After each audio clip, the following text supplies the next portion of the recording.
end up using this.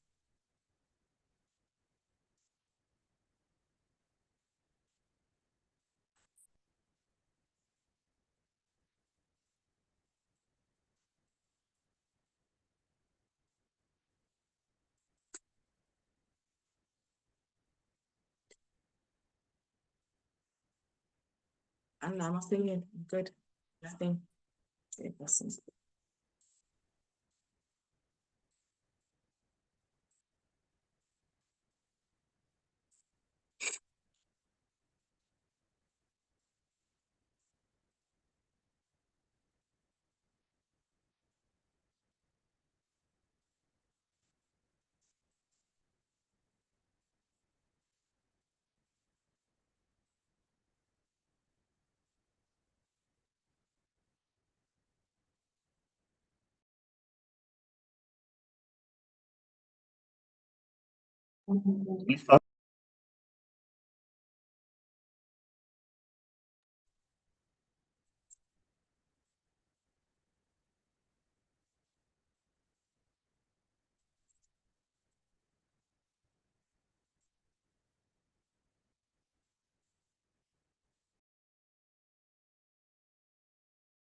Good morning. Good morning, everyone. I hope you can hear me. Good morning. Good morning. Hi, my name is Nolontu, and I am a young graduate who is unemployed. And I'm so grateful for this opportunity that proudly SA has given to me and to represent other young people who are graduates but are unemployed. So I am the CEO of Legacy Youth Hub, and I am also a founder of SETApreneurship, which is an actual program that is designed for us as unemployed graduates in any field and faculty within our country. And its main deal or its main vision is that we direct cities to prosperity. And our mission is directing minds to prosper cities per youth at a time. And how this has actually helped us, because I found that most of the time, even when we're looking for jobs and work, we want to go to other cities and other towns, but you find that you're not able to do that. So how then can we make the best of where we are living and still be financially stable? So this is where this passion and love came from when it came to starting this SETApreneurship. So I'm so grateful to be here, and we have been able to change young people's lives within every city or within our cities. More than 50 to 90 of us have already been stable economically. So partnering with all these bodies that are wanting to establish us as young people is nothing but a privilege. And I'd also would like to share more on what Proudly SA is all about. And I'm so excited to have actually cross paths with them. So Proudly SA is a company that within our country is the only company that has been able to establish a movement where when you have their emblem, they set some standards that are needed when it comes to improving skills and services within the country. And Proudly SA was established in 2001. And when it is established in 2001, its main alignment is combating triple challenges of poverty, inequality, and above all, unemployment, as this webinar is all about unemployment. Just to remind us as panelists and as those who are joining us live, our theme is turning workers into skillfully ready future workers in partnership with SETAs. I would really like to introduce our first speaker. And our first speaker, before I even introduce our first speaker, I'd like to introduce the companies that we're working with that are actually on the panel who will be introducing us into new streams of how we can improve our lives as young people. It'll be Productivity SA. We have MICT SETAs who are with us. We've got Food Bev SETA who are joining us. We've got Agricultural SETA, Education and Training, which is Agri SETA. They're also on the panel with us. We have got Industrial Development Corporations, which is IDC. They are with us also. And then we've got Paraguay South African, who have a representative to tell us more about this. So without further ado, I would love to turn over and introduce our first speaker. Our first speaker is from Productivity SA, and their topic is Enterprise Development Support Programs Targeted at Youth in Startups, Stable and Distressed Businesses or Cooperative. And our speaker is going to be Mr. Matthews Moati, who is the Senior Manager of Competitiveness Improvement Services, Region 1. Mr. Matthews, we welcome you and kindly take over as you share with us what is it that you have for us. Thank you so much. Thanks a lot, Program Director, and I hope I'm audible and my presentation is also clear. So yeah, I'm pleased to pleased to be invited to this session to share what we do as Productivity SA. And I think it's at this point it's also important to differentiate the two names because we are invited by Proudly SA, but we are Productivity South Africa. So I think it's an opportunity to clarify that because sometimes we get the two names overlapped by mistake. Yeah, but you will see when I usher in what we do, you can see that we have different mandates. Yeah, but let me move on. I would like to cover the following areas. Again, who is Productivity South Africa? Our regional footprint, functions of Productivity South Africa, and in particular Productivity South Africa enterprise support programs so that the audience can also take advantage of programs and to support their initiatives of entrepreneurship. So just coming on the whose productivity, that question we need to answer now, whose Productivity South Africa? Yes, we can say Productivity SA in short. Productivity SA, it's a Schedule 3A public entity of the Department of Employment and Labor. So we report directly to the Department of Employment and Labor. We are established through the Employment Service Act number 4 of 2008. So, 2014.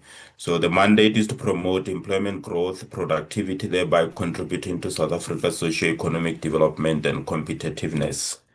Today, I like to inspire and lead and inspire a productive and competitive South Africa because it starts at every sector of our economy, including every citizen. So if we can embrace that, we will definitely have impact in terms of the productive culture and ultimately see South Africa able to compete in the global arena.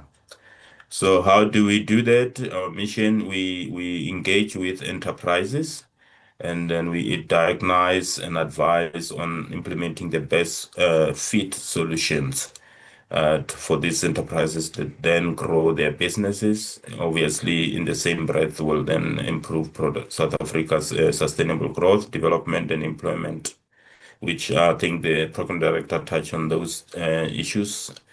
And then the all participating companies that will be engaged with us, or youth started businesses, graduate started businesses, will leave when we engage with them. We leave them with productivity, competitiveness improvement solutions, which are directed at operational efficiency of enterprises. So it doesn't matter where they are, whether they are startups, whether they're stable or distressed. So we like to impact wealth creation and decency of jobs that are created there. Yes, productivity say it operates in every sector across industry and across enterprise maturity levels or level. So I'm gonna go now into the typical functions that we do, but before that, let me also clarify the regional footprint. I'm in Region 1 of Productivity South Africa, which covers Gauteng, Northwest, and Limpopo. Our head office is in Midrand. So we do have Region 2 covering Western Cape, Free State, and Northern Cape. We Those are also our executive manager, Mr. Peliso Amgoni. In Region 1, we have Fulfelo Mazie. Yeah, just short of a picture there. Then Region 3, it's KZN, Eastern Cape, and Pumalanga, represented by Ms. Amelia Naidu, acting in that capacity. Yeah, in this just confirms that we reach out to the 9 provinces of the South Africa. Our head office being in Midrand, and then the regional office is Cape Town and Durban. So in terms of the functions, if you go into the Employment Service Act number 4 of 2014, you will go into chapter 5. That's where you will read more about us, because I believe, yeah, you can also go to that page in the Employment Service Act number 4 of 2014, chapter 5. So, but section 1, section 31(1) of the Act is just confirms the establishment of Productivity South Africa. And also the mandate to promote employment growth and productivity. And then the section 31, then section 32 provides the function. I'll just mention some of them so that we go into unpacking those functions. The first one, to promote a culture of productivity in the workplace, develop relevant productivity competencies. You see this links with the theme of today, the skills webinar. Graduates and unemployed people needing the competencies to go into the workplace. You see the relevancy there.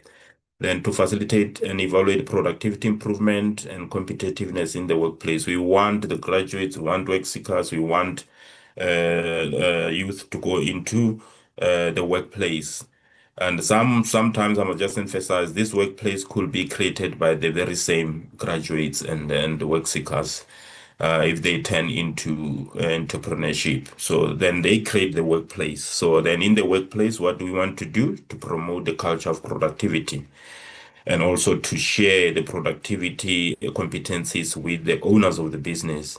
And I also assist them, if you look at function D there, to measure and evaluate productivity, and also to retain productivity database and competitive systems. So that's another. You can talk to compliance. Proudly, South Africa also does that, encourage compliance, and also undertake productivity related research. That's what we do. And also, just to emphasize on the function G there, to support initiative aimed at preventing job losses. So that's in South Africa, we have retrenchments. We hear in the news companies going to retrench. So we have a program that will also try and discourage that, and allow a bit of engagement before those employees are out of their jobs. And we all know the impact of such decisions. So yes, if you look at the business life cycle, putting the whole thing together into a strategic alignment, you will see that the Productivity South Africa has the following two flagship programs. If you look at the yellow and the green, you will see that we have competitiveness improvement services, CIS. That's where I function in that program. And I'm also responsible for that program within the Region 1, covering Gauteng and Northwest and Limpopo. I have colleagues in the other regions covering the same program. So you can already see that my focus is emerging enterprises and sustainable enterprises. If you look at imaging, we should not be biased. Whoever you're a work seeker, a graduate, a youth, they start businesses, they could be at a maturity level where it's still in the yellow, like imaging, and needing a lot of support, a lot of compliance, so that they can sustain that business. So once that is in place, access to markets, funding, then they start to go up the trajectory in terms of sustainability, ability to service their clients, ability to sustain the business, be profitable in a sense. But as we have seen with COVID-19, something came up. I think typical things that we understand COVID-19, and lately we are hearing a lot of tariffs between global players. This then brings a bit of distress. Yeah, you get companies, owners scratching their head, pulling their hair because you know what, they need to now plan ahead to say, how are we going to navigate this environment? If they don't, obviously, you see, there could be distress and companies could close down. Companies could not afford to pay their workers, afford to pay their service providers, to pay tax, and then that's the situation we don't want. Then we bring along business turnaround and recovery program. Yeah, I think this on a high level. Yeah, so now we're gonna go into specific programs that our youth, graduates, and work seekers can apply. So we're gonna go into this is summary of the program that I spoke to. The CIS objective, yes, is looking at supporting the SMMEs and cooperatives and making them comply and also encourage growth and employment into the rural and township economies. So this is the first leg, which I will encourage that our stakeholders and our partners on the platform, we can partner to make sure that we take these programs to the youth, to the graduates within businesses or outside businesses. Typically today I'm doing number one, productivity awareness program. So that can be done. You can see it's directed at the startups and youth and anyone that wants to understand what Productivity South Africa does. So then we will then cover the products and services and productivity and competitiveness. And then if time allows in a day, we can then unpack the productivity concept and do action planning. Then we also have a 3-day startup workshop for emerging and startups. We're covering the concept, entrepreneurship, and operationalizing the business plan, and that include feasibility studies. Because I think, let's be honest, if you're going to run a business, there must be a feasibility study because you don't want to you're looking at return on investment, whatever the level may be. So you don't want to throw it down the drain. So rather go into that space. We also do, once you are going up the trajectory in terms of performance, business starting to run, service their clients, we look at maintaining that performance through business performance improvement. And we also have the other Kaizen programs and workplace challenge program I will speak to also. We also just do deliberately productivity champion training. In other words, we're looking at business owners, managers, team leaders interested in performance in their organization to say, I just want to empower my team to look at operations, to look at performance, so we can pick and choose relevant modules there to help them be proactive in terms of organizational performance. So that can we're building up championing in there. This is available. A stakeholder, a partner can call us to say, no, we do have a group. Come and deliver some of these modules. So the idea is the partner will then look at securing venues, especially in the Gauteng province. It's a reasonable travel distance. So then if it takes the whole day, they can also do the catering. But if it's less than 5 hours, we can just avoid additional cost. You can also look at the online session, which minimize cost, for example. Yeah, but should it be outside the Gauteng province, obviously from a business point of view, there will be cost drivers in terms of us going into that province. Normal cost drivers that will be attracted will be issues to do with travel and accommodation. So because we want to collaborate, depending whether this is a standalone call up or it is part integrated into a clear project, then the costing can also be put on the table to discuss further because it could be not just capacity building. We're doing it because we want to sustain a particular project which has maybe consulting leg. Then we will unpack and talk. But I want to make people not shiver. We will be able to come on board and assist you with these modules together with the partners, especially on a lower level, just having the venues and catering or online. Thank you. Now I'm gonna move into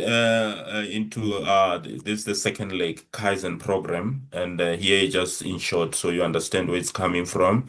You can already see that this requires some team approach, and also from the JICA is the Japanese International Cooperation Agency. The definition just says Kaizen techniques and tools that target quality and productivity improvement on a continuous basis.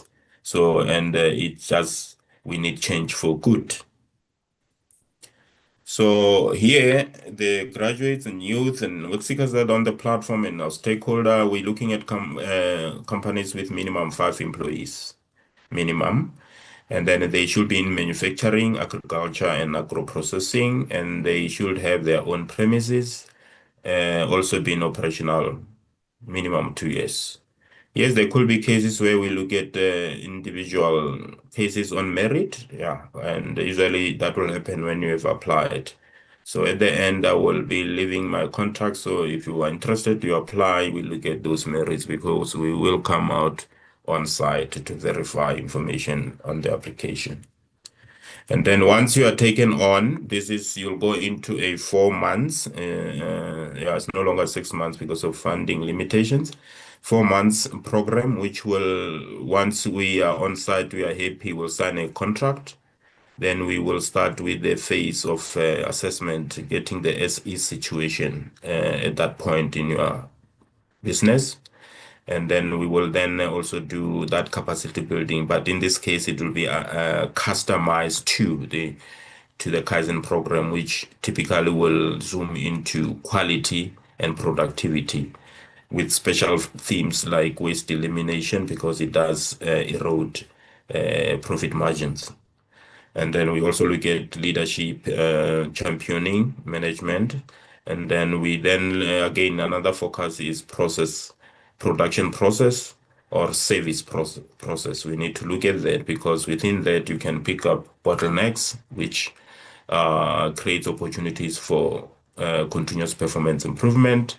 We then agree on a actionable plan with specific, which is smart, just to say specific, realistic, and they are responsible people and timelines too, so that we can monitor, track performance, ensure that there is a change for good. And then we need to celebrate if companies have done work and there's good story to tell, we then can invite such companies to Productivity South Africa annual events where they can provide testimony and also create a marketing platform for them to showcase who they are so that their market share can increase. And then these are the impact. Obviously, we're gonna impact on quality, productivity, profitability, spirit of teamwork, and also communication, that's like clarity, and also lastly, the decency of the work environment, because we don't want Currently, you could meet a lot of people being in employment but underemployed, not happy with their pay.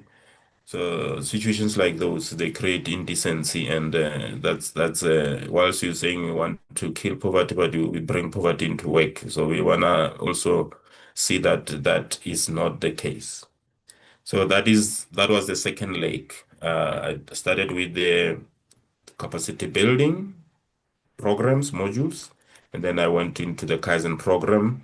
It's 4 months, minimum 5 employees, manufacturing, and also physical premises, operational 2 years. We're looking forward to that application going in that direction. Then the last leg, the third leg, is the workplace challenge. This is more an advanced program to the Kaizen because it takes 6 to 12 months instead of 4 months. So here again, the difference again here will be the minimum employees is 15, not 5, 15. But the criteria is still the same: manufacturing, agriculture, agro processing, physical premises, and being operational 2 years. So again, we look at individual merits when you apply. So, but this is more for advanced companies. Let me just clarify that more structured companies, meaning you have an active or organizational structure with management. You could have the board already, management, operations, and teams and departments. So because this is program is more suitable when you are having that structure. So in there we give you the following toolkits. You will apply, this will be foundational toolkit 1 and 2, starting with goal alignment, 6 months for that. So there we are looking at strategic alignment. In other words, you're running a business with a business plan that does exist. It needs to be updated. It needs to align with departments, or we call it mini business in this program. And it in the key performance indicators and key performance areas must be very smart and also aligned to departments. The spirit of innovation, as we are in an era of technology, must also be looked at, and also compliance systems and all those things will be looked at. But obviously, in making sure that employees are also empowered and trained. So the goal alignment will be audited. There are set aside criteria, and will be audited on a 3 months basis, with a final audit on the 6 month, making sure that we can now evaluate the level of best practice out of a scale of 5, 5 being best practice. Obviously, we will be looking at 3 minimum average score of 3 or above in order for you to move to the next toolkit, which is cleaning and organizing.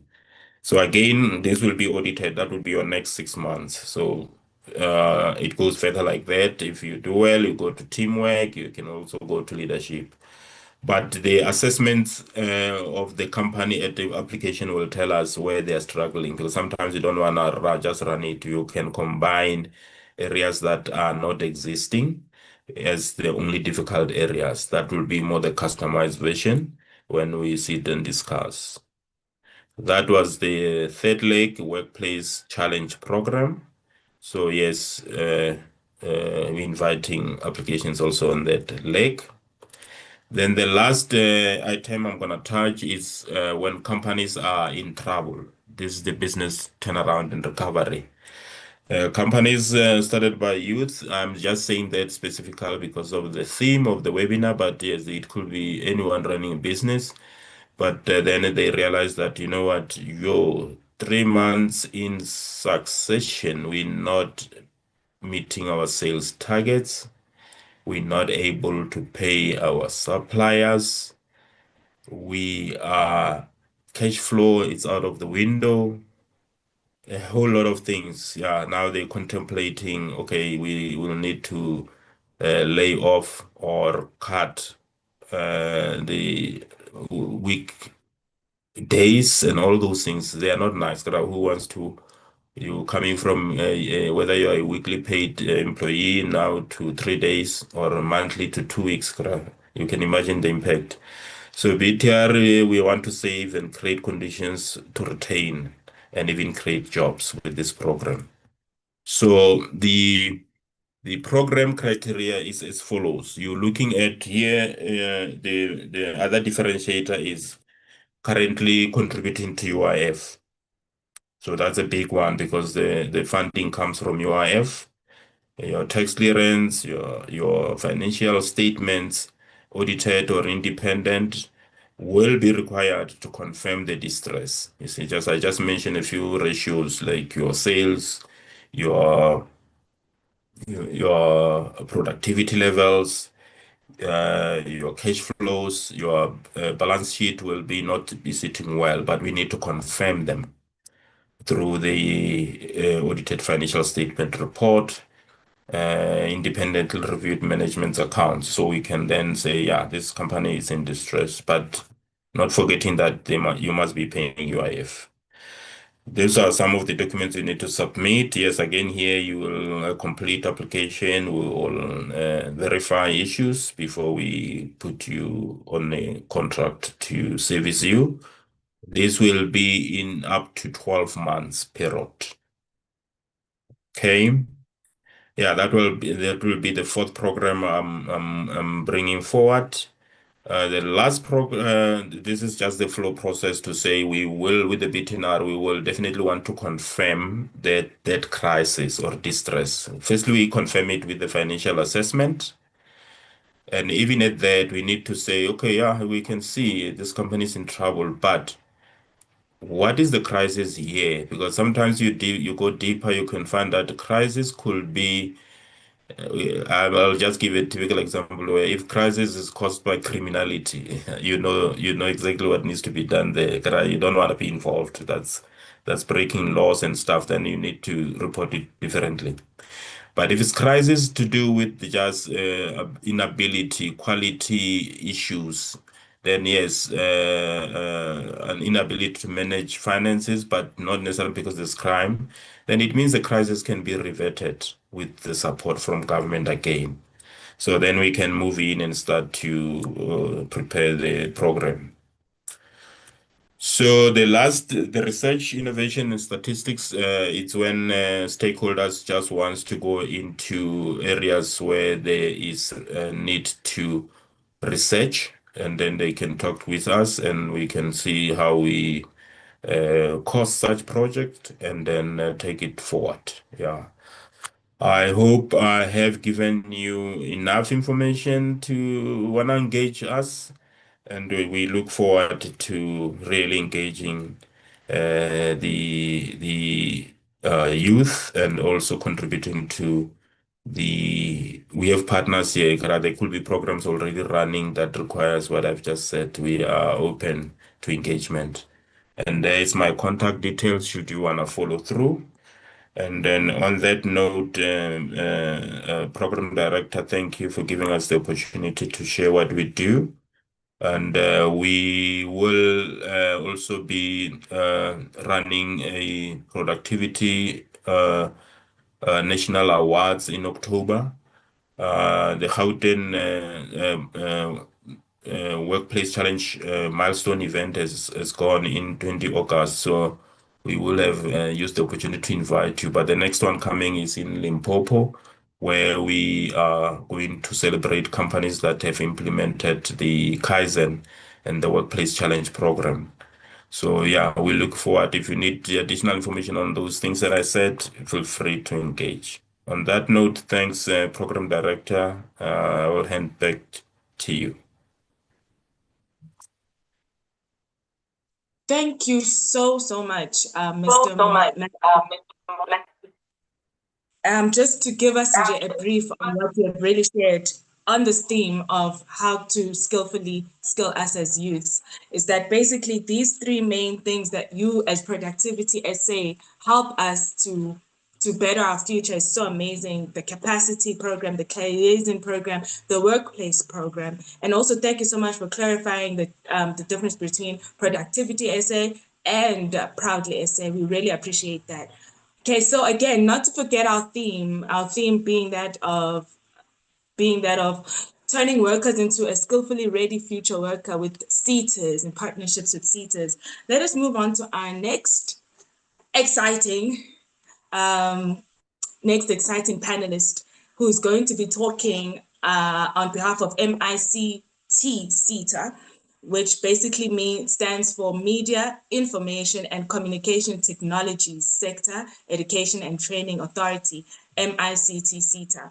And his topic is called Learning Programs or Projects. His name is Mr. Sabelo Ndlamlenze, and he is the Learning Programs Advisor.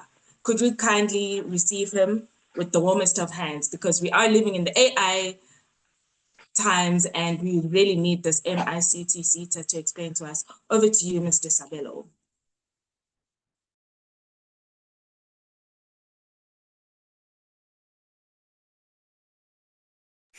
All right. Good morning, colleagues, and thank you for the warm welcome. Just switching on my video as well as my microphone. I hope everyone can see me. I'm also sharing my screen at the moment because there's a couple of things that I need to share with colleagues. So initially, I had not decided to do a presentation, but I think just to have some form of guidance throughout the 15 minutes that we are going to have, we decided that me just put something together that is very basic. So, as indicated, my name is Sabelo Ndlamlenze, and I work as an learning programs advisor here at MICT. The MICT SETA is a government institution that falls under the Department of Higher Education and Training, and we are responsible for skills development.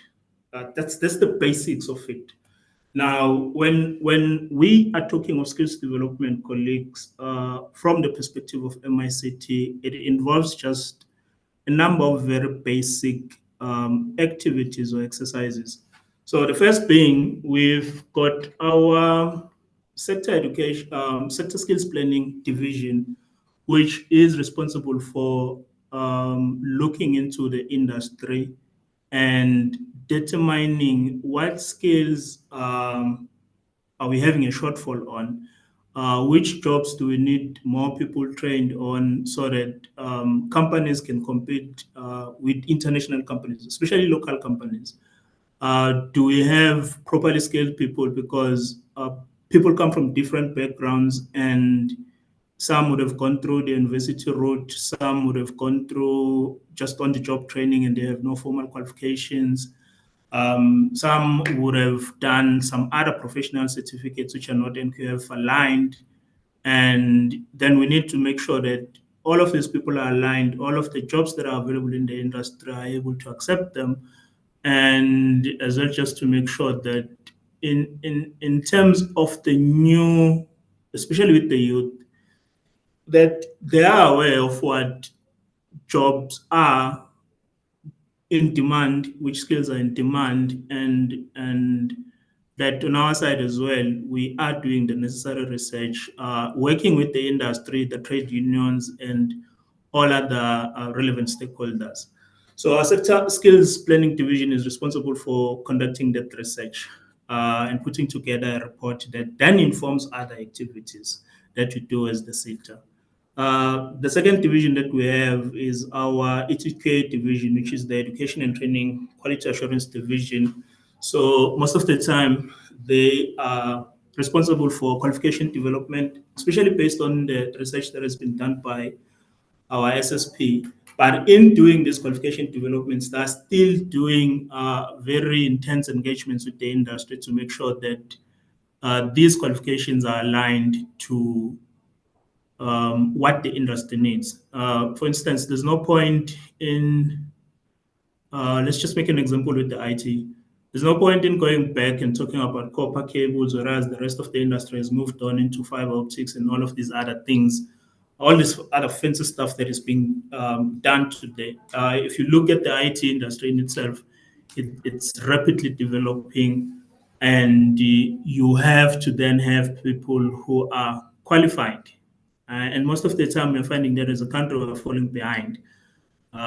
Currently, with the AI and the robotic stuff, we are still very much lacking. Even besides the advanced stuff like AI and robotics, if you go back to the very basics in terms of end user computing, you still have people who are very much intimidated by the fact that they have to use a computer.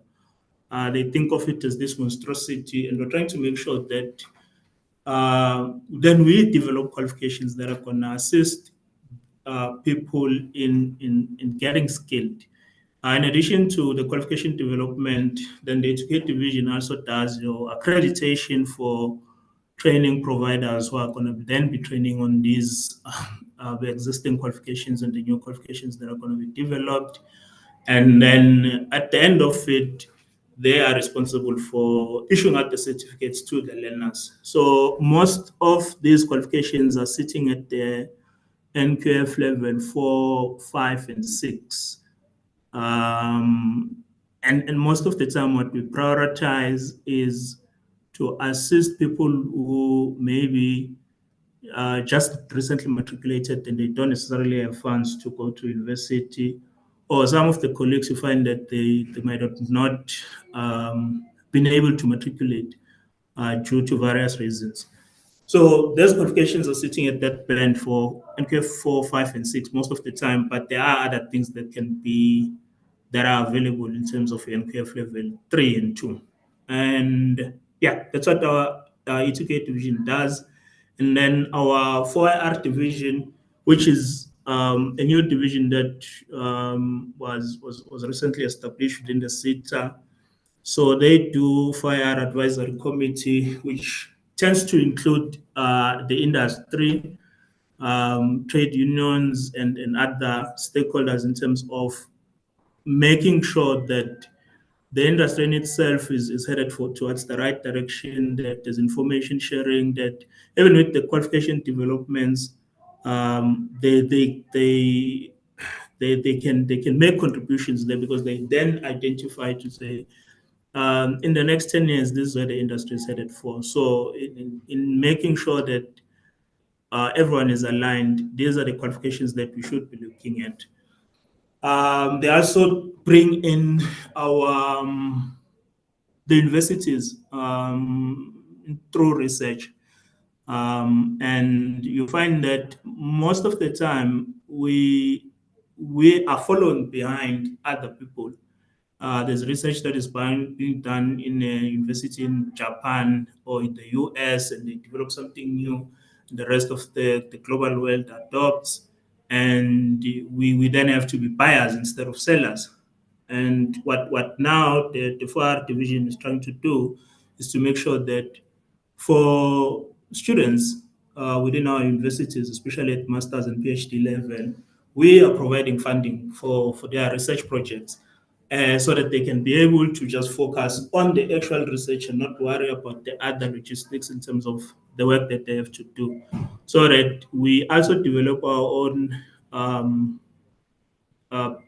products and services, and we don't necessarily have to be super dependent on the on other countries as well. If you check, that tends to be a risky exercise, especially when you look at things like cybersecurity, manufacturing, and all of that. Because if should then, for instance, as the previous speaker has mentioned, if you're getting sanctions and there are tariffs, there's not much that you can do on your side. You have to pay the high price because you do not have local industries, you do not have any locally developed replacement or substitute products or services for those things that we are taking from the international or global world.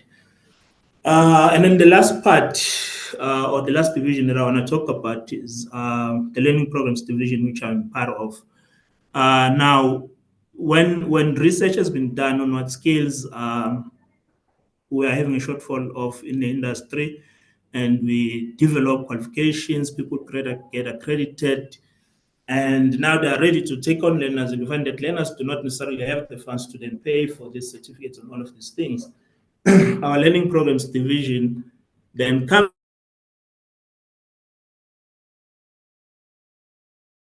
and sponsors And we are then responsible for monitoring the implementation of these programs just to make sure that they are being done in line with the standards of the SETA, as well as the other principles that we report to. Most of the time, Parliament will want us to account for the funds that we spend. And we need to be able to show that no, in this financial year, this is how many projects we funded. These were the outcomes of these projects. These were the amount of learners that were trained, and in these skills, and this is where these learners are based now. Yeah. So our learning programs division, also as a special projects unit that has been recently established. So the special projects division is mostly responsible for the projects or programs that we are going to do with other government entities. So if UIF has funds and says we've got this 10 rand that we want you guys to use on skills development. And we've identified maybe these fields within your sector. Are you able to run these programs or engage your stakeholders within your sector to make sure that you run these programs? So this is a recent unit, and we're still looking at the different sort of partnerships that we might be getting ourselves involved in. But no, we've already worked with the UIF, we've already worked with the National Skills Fund. There've been instances where we've worked with other departments, especially the Department of Communications, because they work with stuff that is within our sectors. Yeah. So that's the basic. Those are the basic divisions that we have within the MICT SETA that are contributing towards skills development. Now, what I want to focus on though is the learning programs division when it comes to DG funding and program implementation. Now, for the learning programs division, when we are talking of skills development, we're looking at different interventions, which include your learnership skills program, will programs, internships, and bursaries, and all of that stuff.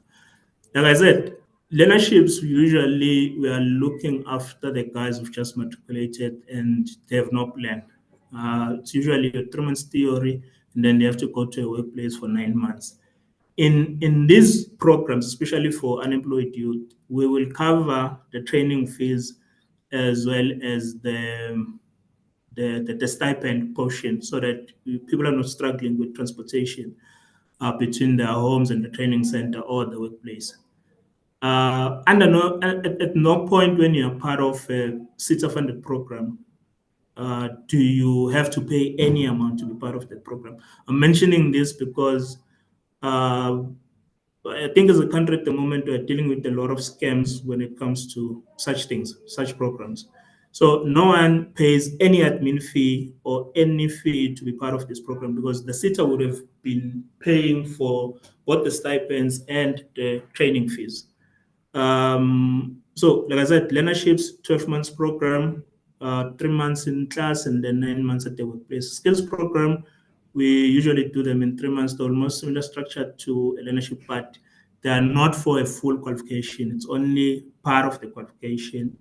Your will programs are going back to TVET learners who need the 18 months workplace component in order to be able um, to get their national diplomas. We also work with the university learners, like learners from TU2 VUT, who will require a 6 months workplace component in order to get their diplomas. Bursary is straightforward. You get to university, you apply, and as far as says we've already run out of funds, then the institutions can approach us and say, do you have funds available? We've got these 90 plus learners who are falling within your sectors who are interested in taking these qualifications. Obviously, there are assessments that are done, and we can't just release them funds for the sake of releasing funds. We need to be sure that it's for legitimate things, and the outcomes are mostly that the learners will be benefiting. Yeah. The other ones, your internship, straightforward 12 months program on the job training. Short programs, what we call professional certificates. Short program should allow you to get a professional certificate, at least within the space of MICT.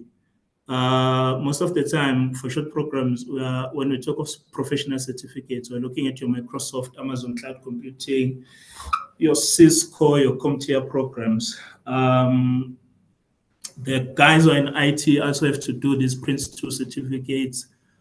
There are other things, especially with the sectors in marketing. You find that someone has to learn some specific program in graphic design, and Adobe is offering a certificate in that. So we fund for those certificates. But the other thing, our programs are not just meant to just say you need to be employable. We are also trying to push for people starting their own companies and running their own organizations, whether it's going to be possible in your community, or maybe you are looking at other things that are happening in your community. So for starters, the DG funding, while we are prioritizing the companies that are paying levies with us, but we also do offer support to small and medium enterprises, in that if you're a small company, you usually have limitations in terms of the number of employees you have. You might secure a tender with some mid-sized or large company that is saying, we want you to do a payroll system for us or a certain system for us, but you find that you have limited number of people, which might affect your deadlines, and there are always financial penalties against those things. However, if you then get learners from programs that we are funding, especially the wheel programs where the learners have been trained to a certain extent, they just now have to do these things on the job. They are able to have additional resources without having to exhaust any additional funds from your side, because, like I said, the MICT sector would have paid for the grant amount as well as the stipend. And on the same hand, you are able to then offer a suitable workplace for the learners to be able to do their workplace component as per their qualification requirements. So companies have that opportunity in that they will have additional resources that have been allocated to them, and are able to run their projects and deliver their different products and services to the companies that they've contracted with. On the second part, on our programs, we also push for training on entrepreneurship. And most of the time, this involves now having to work with the services SETA in terms of the qualification that we're selecting. People will be enrolled on new venture creation or similar qualifications, whereby we are saying that they need to be developing companies or organizations within our sector. So it might be an IT company or a marketing company, or something that is in graphic design, or especially with the content creation stuff. We because we also look after your film and television, your sound and radio production. You then have people getting the opportunity to learn how to establish and run a business based on this new venture creation qualification, but they are doing it within our sectors. Same with cooperatives. We are saying you can register a cooperative, although this one is very limited. I think it functions much more better with the agri-sector, but there are instances where the company will bring in learners, they establish cooperatives, they train them on the different skills. It might be on cybersecurity, it might be in technical support, it might be in systems development. And at the end of the program, those learners are able to now run your a company that does websites for different entities. We're finding that these days churches want to have websites, schools want to have websites. You've got your small businesses in your local communities that could benefit a lot from having a website or an e-commerce website. And most of the time, you have then your students would have been working on these websites.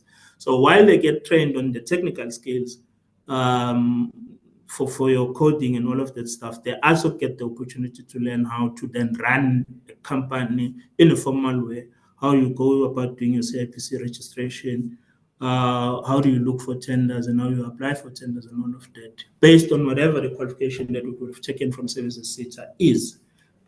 So one of the other things that I just need to point out in terms of the entrepreneurship stuff, on our website, I'm just changing screens to, yeah. When you're on our website and you look for, just when you go through our website, I'm advising that you try and look at everything so that at least you get an idea of what we do and what else is available. Some of the new qualifications that have been done, we are looking at your mobile device repair, your laptop repair, if you've got your smart devices, the watches, and all these other fancy things that we have, you then have the opportunity to train learners on being able to repair these things. If you check currently in South Africa, the repair industry for smart devices, it's two ways. It's either going back to the company, Samsung, or Apple or whatever, or where you bought the retail shop where you bought the device from, and they take it through for repairing. Or we are going to these kiosks in our malls whereby they do a same day repair. And there's a security risk there because your information is just readily available now to people who are not really sure of.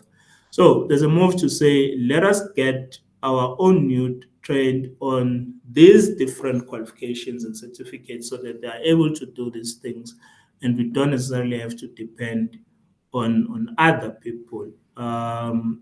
So this is why then you've got then other things like your e-waste management. There's even a specific qualification on technopreneur.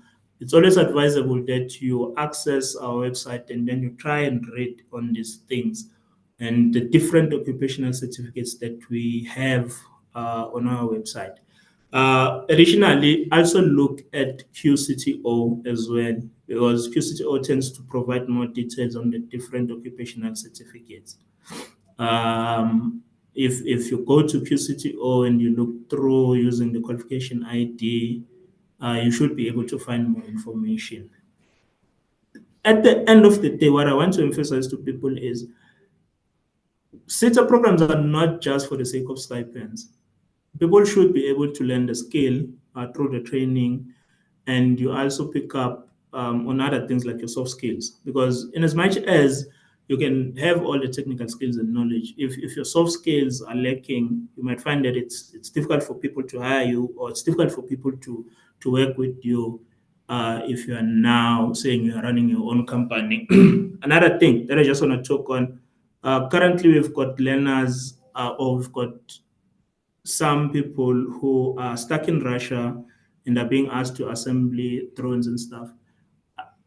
While we have a limited number of people who are accredited on running these programs at the moment, there's a drive to try and push as much as possible to get more people accredited so that we don't have our youth stuck in a desperate loop and then now finding themselves in difficult positions where they are now enrolling for programs in Russia or in Korea. And you find that most of the time, in terms of them being able to come back, it becomes a problem because the funds are limited, or the company that has brought them from to those countries like Korea and Russia has put in limitations or ridiculous contracts in place.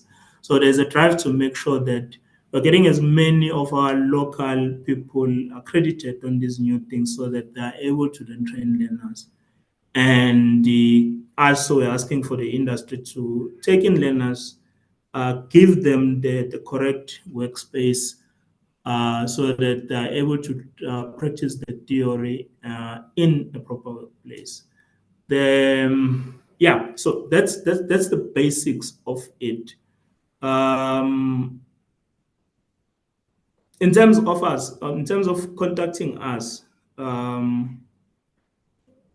if we're talking about LPD funding, first thing, you should always be looking at our website and our social media accounts, because information in terms of the adverts and the process in itself is indicated there. Same with the accreditation process, to say we are a training provider and we want to train people in our region, because the other thing we're trying to move away from is always having programs in Durban, Cape Town, and Johannesburg. We are saying let us also do programs in the rural areas, and that requires that people get accredited in those places.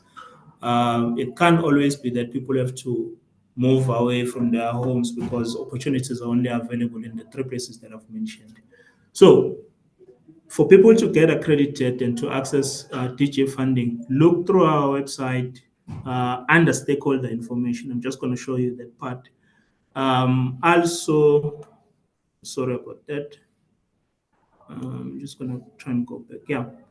So you look through on our website under stakeholder information. Also go through to on our social media pages on LinkedIn, Facebook, and Twitter. Information is readily available there. I'm not sure if we have a TikTok account yet, but I'm quite sure that there are plans in place to try and put that one together. We've got our main offices here in Midrand, but we also have regional offices in Durban, East London, and Cape Town. So the Cape Town office looks after the Western Cape and the Northern Cape. And then the East London office looks after only Eastern Cape. And then the Durban office looks after the KZN region. And then for the Gauteng office, we are then responsible for Gauteng, Limpopo, Mpumalanga, Free State, as well as Northwest. In Free State, we do have a small office with only 2 people at the moment. I think there are plans in place to try and expand on that office. I advise colleagues to do their research, especially when they're enrolling for SETA programs. And like I said, on our website, if you go to our website and you go to stakeholder information on this section, most of the information is indicated there. If there's training on accreditation or there's capacity building on accreditation, it will be put there. If there is a DG advert and what all the other information that you need in terms of you being able to apply for DG funding or discretionary grant funding, it will be indicated there under stakeholder information. If there are other trainings and other information that is being indicated, it would be shared under stakeholder information. Yes, you will always also find information under our social media pages, but it's always a good idea that you go to our website.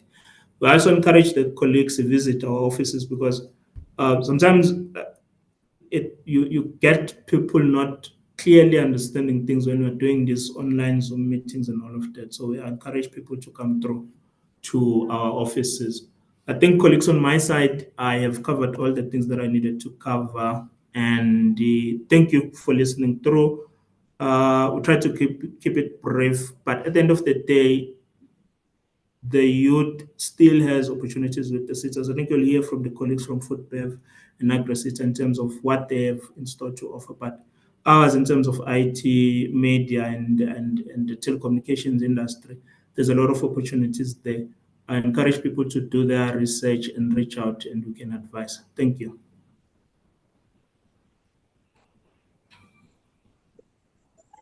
Thank, thank you so much. Thank you so much to Mr. Sabelo Zamlente for advocating and telling us more about the MICT SETA. But I always say, as young people, we must learn how to pivot.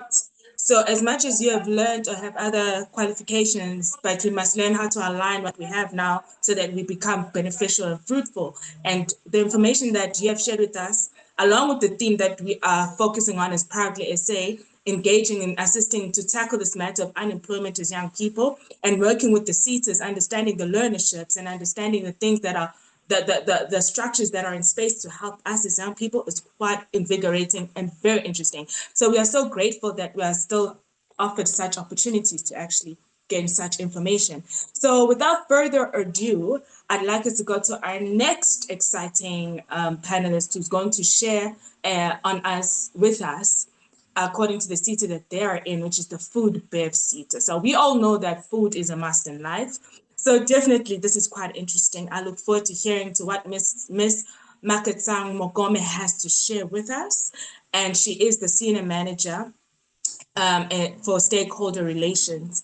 And she's from Food Bev, and her topic is on youth programs that Food Bev provides for us. So over to you, Ms. Mogome.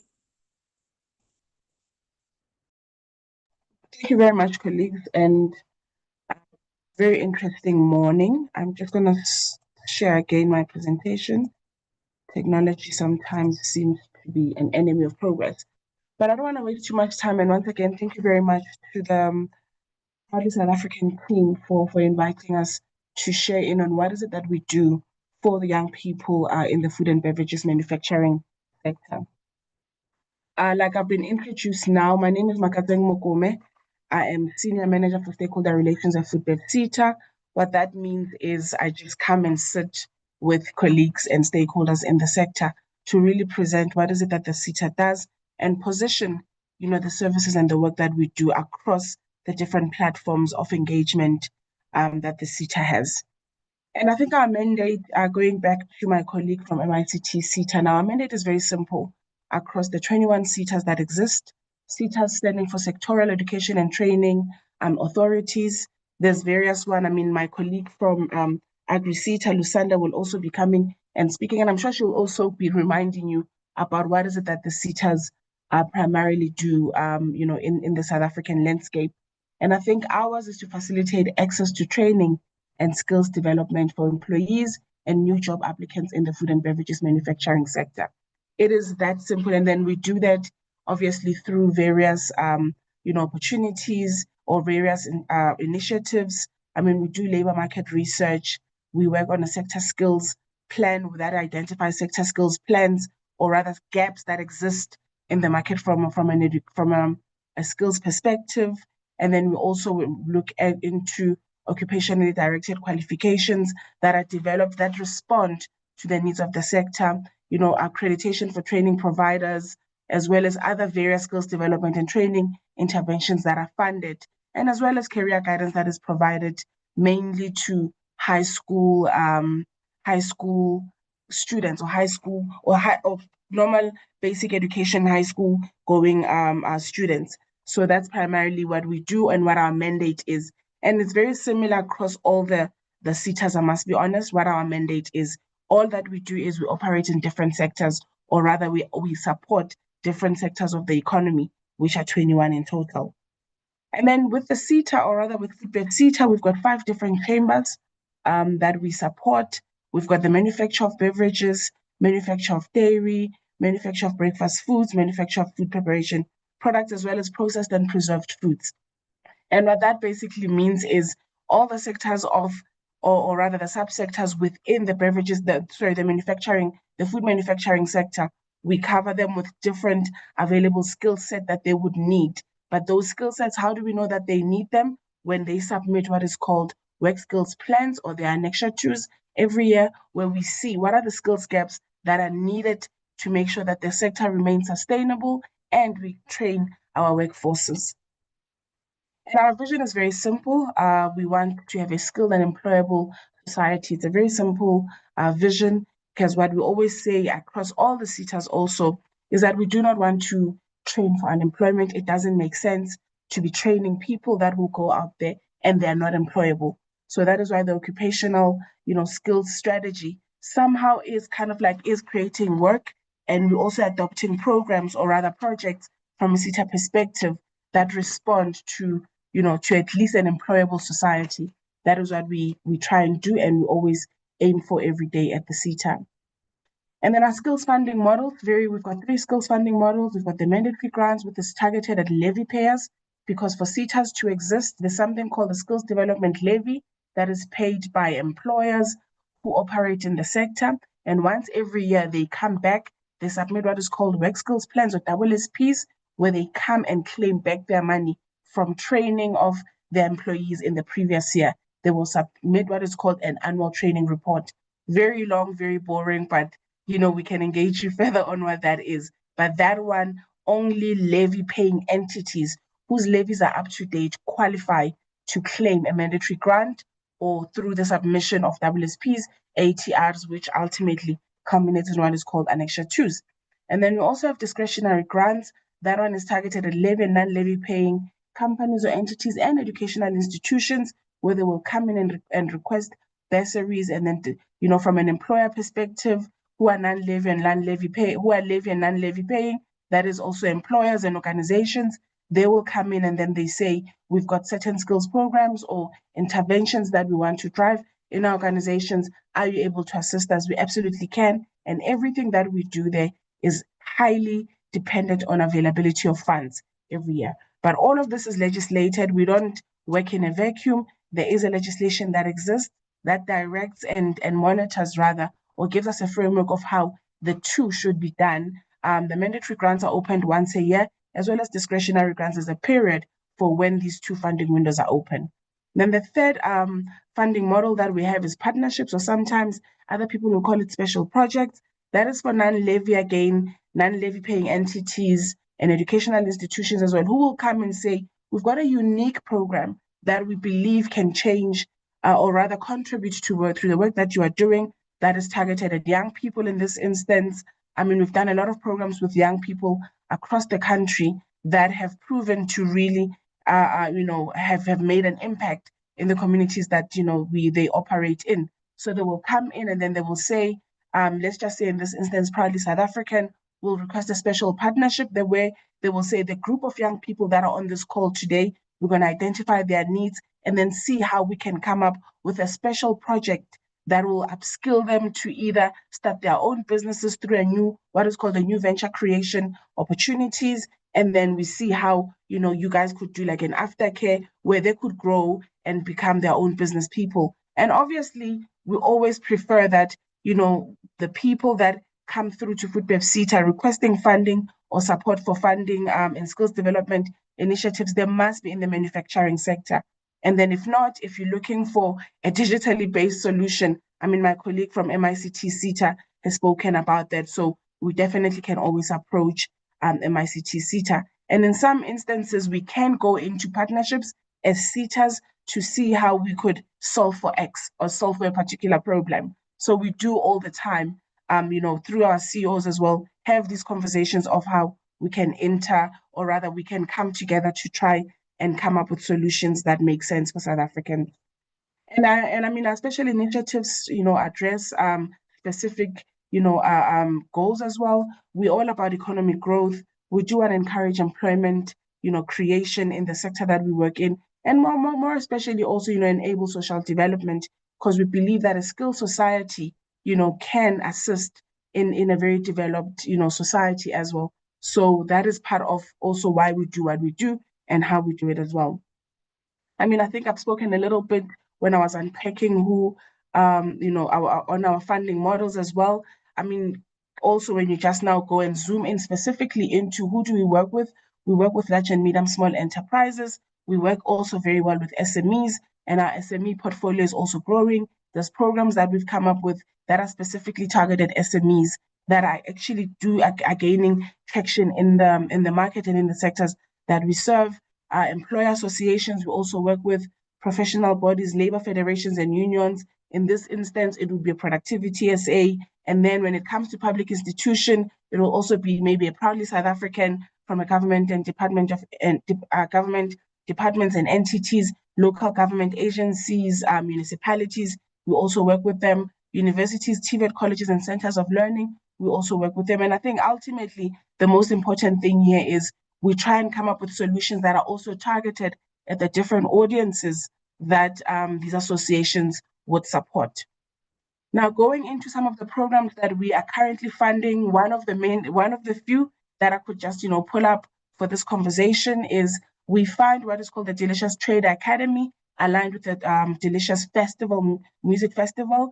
Out of that initiative, there's a skills skills program that we came out with, that we partnered with the Delicious Academy, and we developed an academy that is powered by Food Bev SETA, where the traders, the actual food traders that sell at the Delicious Festival will be part of the academy. So if you go through to the academy, you showcasing at the Delicious Festival is part of the program. And you can, during the weekend of one of the biggest weekends in the South African music calendar, sell at this festival. The whole idea is we want to ensure that these informal traders come into the space, learn business skills that can sustain them post the program and post the festival as well. So the applications are open for that. Please do visit the Delicious Festival Trader Academy website, even on Instagram, to see how you can become part of this cohort and apply if you're an informal trader in the food and beverages sector.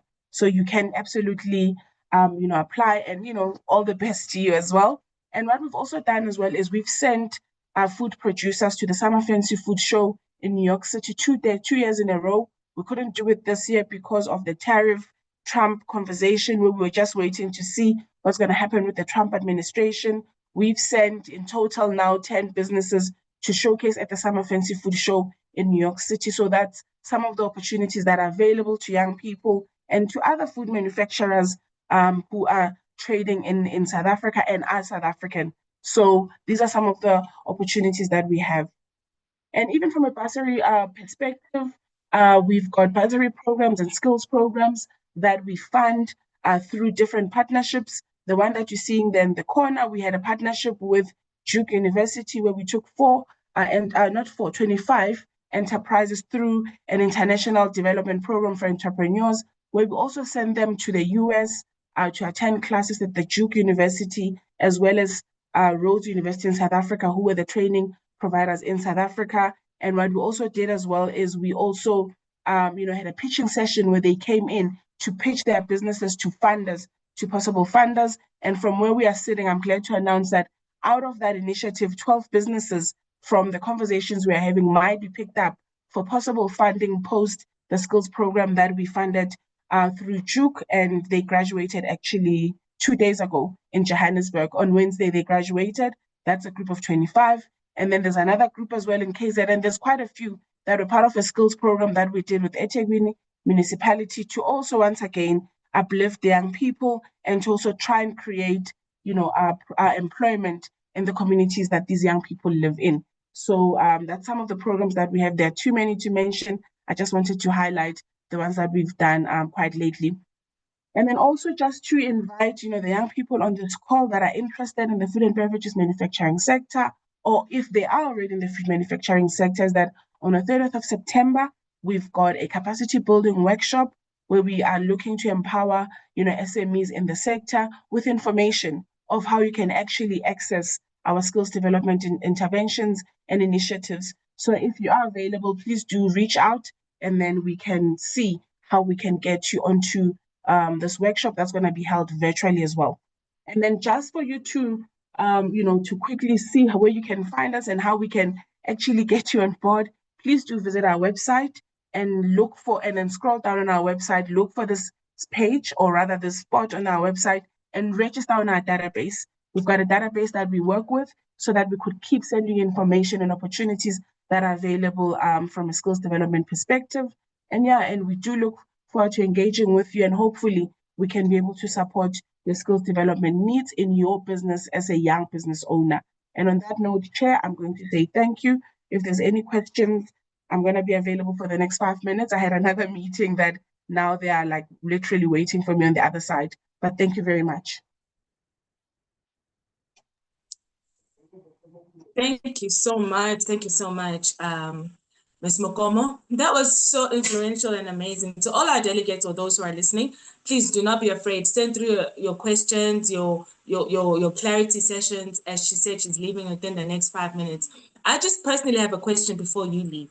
I'd like to know, most of us in the local areas, we do e-catering, and not necessarily like baking and so forth. Does the Food Bev also cater for such who do caterings, not particularly decor, but catering? Unfortunately not. But what we try and do is there is another SETA called Cat SETA, and I just wish our colleagues from Proudly South African could have invited those, right? Our primary focus is manufacturers, right? But then in some instances, if it is really, really a special project, we then would look at what's in the value chain. The SETAs that we're in the value chain with is Agri-SETA, and then it will be us, then it will be SETA, SETA, and to some extent, the Transport and Education Training Authority, which is called TETA. So we will, in it's a case-by-case perspective, look at, requests that come out of the value chain. So there is another SETA called SETA that primarily has qualifications for caterers specifically. Because if you're a caterer, you're just cooking, you're not really manufacturing. So our primary focus is that lady that's making that acha, that chili sauce, that juice, that is actually baking. That we would fund or really look at. Oh, okay. Yeah. That makes it quite clear for us. Thank you so much, Ms. Mokome. Your time has been very valuable. We appreciate you. Thank you. Thank you, colleagues, and all the best to everyone. Thank you. All right, thank you so much. So as you are moving forward, again, a kind reminder to understand that the theme is empowering young people, us as young graduates and so forth, in partnership with SETAs. And one of the things that we need to understand is the SETAs they offer different opportunities and initiatives and programs, and it's quite interesting. So keep being with us, and we look forward to hearing more questions to those who are on our social platforms, Facebook, X, you name it. Send through your questions and we'll definitely get back to you. Our next speaker is none other than Ms. Lisanda Kushelo, who is from the SETA Agricultural Sector Education and Training. And she's going to be talking to us also about the youth programs that the SETA has for us. She is the manager for research, monitoring, and evaluation. So over to you again, Lisanda. Thank you so much, Noduntu. Let me just quickly share my presentation.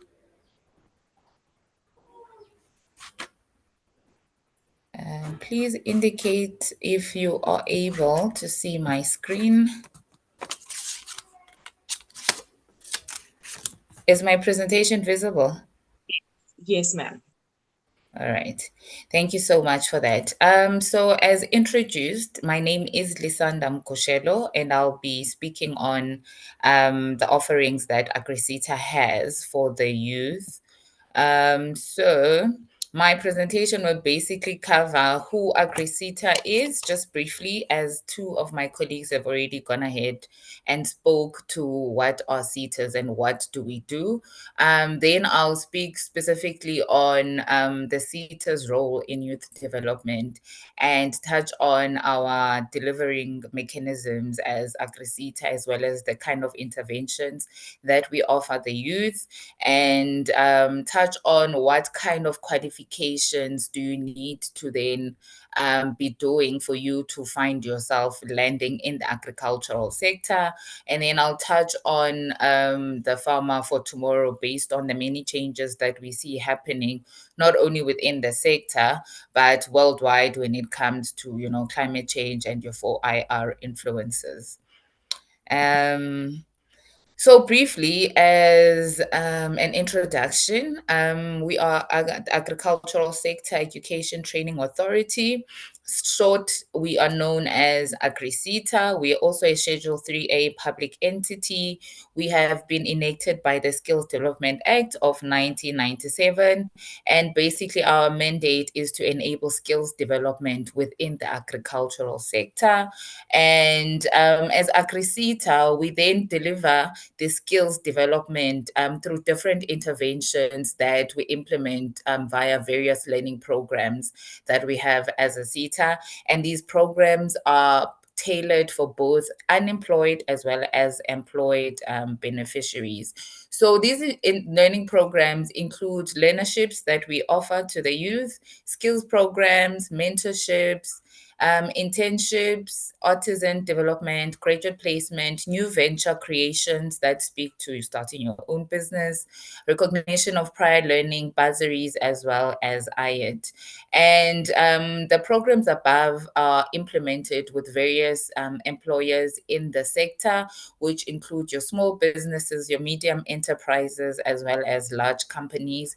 We also implement them through partnering with commodity organizations, as well as public and private institutions, which include your higher education institutions as well. Then another function that we do as a SETA is quality assurance, which speaks to workplace approvals, especially for small businesses and training providers that want to operate within the agricultural sector. We also help in the establishment of assessment centers in various TVET colleges as well as private ones. We also work together with industry to develop qualifications. And this happens when there's various changes that have happened within industry, and they've realized that they need a new skill. And this skill doesn't necessarily have a specific qualification in place. Therefore, we then need to embark on developing a specific qualification that will then respond to that specific need that was identified. We also support agricultural colleges, TVET colleges with capacity building programs as one of our key priorities. And then as AgriSETA, I'll touch on just our vision and mission so that you can understand us better. Our vision is to enable a skilled and transformed as well as prosperous agricultural sector. And our mission is to increase access to relevant skills that are impact driven through strategic partnerships as well as credible research leading to inclusive economic growth. So then coming to the SETA's role in youth development, as AgriSETA, we are guided by the National Skills Development Plan, basically. In this document, we've got 8 goals that we need to prioritize as our key priorities or our strategic goals for, I think, up until 2030. So the 8th goal that is found in the National Skills Development Plan states that career development is a key component of the NSDP. For each person to be able to embrace their full potential, career development is vital. And I did a direct quote of this goal on purpose. It continues to say both the SETAs and the NSF respectively must seek to build career guidance initiatives in their sectors and generally as key components of the NDSP. Then the preamble of our constitution also notes the importance of freeing the potential of each person, while the NDP, which is the National Development Plan, speaks to the need for every individual to embrace their potential. Then, as AgriSETA, we deliver our learning programs through various mechanisms, and those include our collaborations with colleges of agriculture. We also work together with TVET colleges.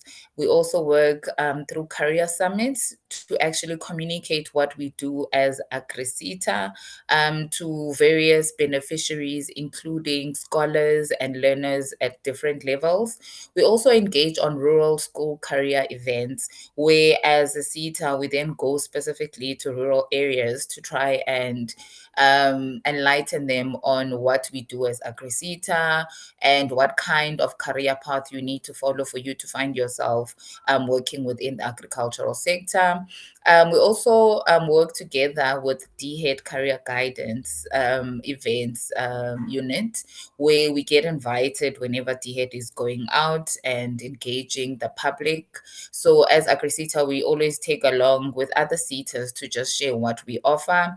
And a creation of online accessible content is also available in the form of videos, brochures, career testimonials, as well as podcasts on our agricultural website, where you can go and visit and have a glimpse of what it is that we do, and from our previous beneficiaries, how far they've actually come with an agricultural qualification. Then we partner with key stakeholders in the sector and industry, which include the Department of Agriculture, Land Reform and Rural Development in various projects to help realize our mandate. And we also partner with agricultural research councils, with employers when it comes to delivering some of our learning programs, as well as other partnerships, which include your higher education institutions when it comes to some of the research projects that we embark on that help us to actually identify what relevant skills are needed by the sector, as well as when we are offering or supporting beneficiaries via bursaries, which will also help, when it comes to responding to the need of the sector pertaining to post-grad qualifications. And so previous slide was speaking to our delivery mechanisms. This one is speaking directly to the learning programs that we offer the youth. So we've got bursaries that you can apply for. And basically, a bursary is a program for learners that require tuition, whether you are full time or part time at a higher education institution. Those will include your colleges, your University of Technology, or a university for a certain time period, and you are in pursuit of a formal qualification that will include a certificate, a diploma, or a degree. And as I've mentioned, it's both undergrad and postgrad bursaries that we offer as a SETA. We also support the youth through our internship program. This is basically on-the-job training for students who need up to a maximum of 12 months structured program for practical exposure for them to complete their qualification, be it at a higher education training institution or a FET, which is a further education training institution. So this program is specifically for students who require practical experience for them to complete their qualification. Most of our applications usually come from TVET colleges when it comes to this program. And then we also support the youth via our graduate placement program. This is for those students that have completed their studies, whether be it a bursary at a university or a technical university, and they need experience to help them find employment. So this is normally for 1 year. However, at different institutions, it can be 18 months or up to 2 years even. And then we also offer learnerships to the youth. And a learnership is basically a vocational education and training program. It combines theory and practice, and it therefore ends with a qualification that is registered with SAQA. A person who successfully completes this learnership will then have a qualification at the end that signifies occupational competence, and it is recognized throughout the country. Then we've got the artisan development program that's available. So an artisan is a person who is highly skilled with their hands, and they primarily work in a technical field, and they are doing skilled manual labor. So this will include your plumbers, your electricians, your millwrights, your carpenters, and so forth, based on the field that you then decide to follow. And then for you to then access the previous programs that I've just touched on. As a SETA, we embark on a process where we engage our stakeholders or industry as to what are the gaps, skills gaps that they have in the sector, what are their most important occupations that they need in the sector in the next 12 months, in the next 24 months, that we can then assist them pertaining to funding qualifications or education programs that will help close those gaps. And each year we are required to identify 10 key priorities in the sector. We do have an extended list of 30, which we then fund as the agricultural sector, SETA.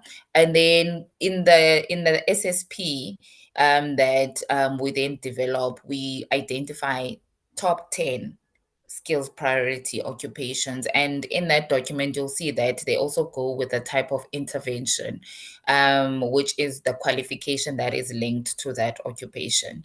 So currently, for AgriSETA, we've got the agricultural scientist, we've got the agricultural farm manager, as well as the agricultural mobile plant operator, as part of the top 10 occupations that the sector has identified. These three that I've mentioned have been on our list for the past 3 years, which therefore signals the importance and the need for these three specific occupations. However, we've got the rest of the occupations, which include your millwright. And I've also on my slide included the alternative title, because if you're not familiar with millwright within your space of operation, you can then identify with an electromechanician or machine tool right, a machine tool millwright operator. And then we've got a diesel mechanic. That is people that are diesel fitter mechanics, diesel injectors. And we also have an irrigationist that is on our top 10 occupations. Those are your farm irrigators as well as the watermen that are needed in the farm. We've got your fitter and turner, which is industrial mechanician. And we've got an agricultural mobile plant operator, and that speaks to chemical applicators as well as machine and plant operators that you find within the industry. We've got your agricultural engineer, which speaks to your aquaculture engineer, irrigation engineer. And we found this one to be really relevant to the kind of industry that you or subsector that you fall under within the agricultural sector. So what we've done as AgriSETA is we've categorized the different subsectors to 11 industries. For example, within the agricultural sector, you find livestock farming, you find poultry, you find aquaculture, horticulture, and so forth. So that's how we've categorized our stakeholders as AgriSETA, so that we're able to cover all of their needs as they raise them to us as AgriSETA. So these are the top 10 occupations. So for you to find yourself as one of these or occupying one of these occupations, you then need for most of them to apply for either a bursary, a learnership, or a graduate placement. For example, for the agricultural farm manager, you would have to be applying for a bursary to study for a degree in a university, for example. And your degree or your qualification would then have to be agricultural management, which will then lead you to being an agricultural farm manager. For the agricultural scientist, it's also a bursary and a graduate placement, because you apply for a bursary for your higher education support, and usually it includes crop and plant production studies. And then when you're done, you can also apply for graduate placement, where you are now getting experience. You've done your degree, now you are getting experience so that you get ready to find formal employment. And then moving on to just painting a picture of the previous slide, the careers that you find within the agricultural sector. You've got additional to what I've mentioned, agricultural researcher.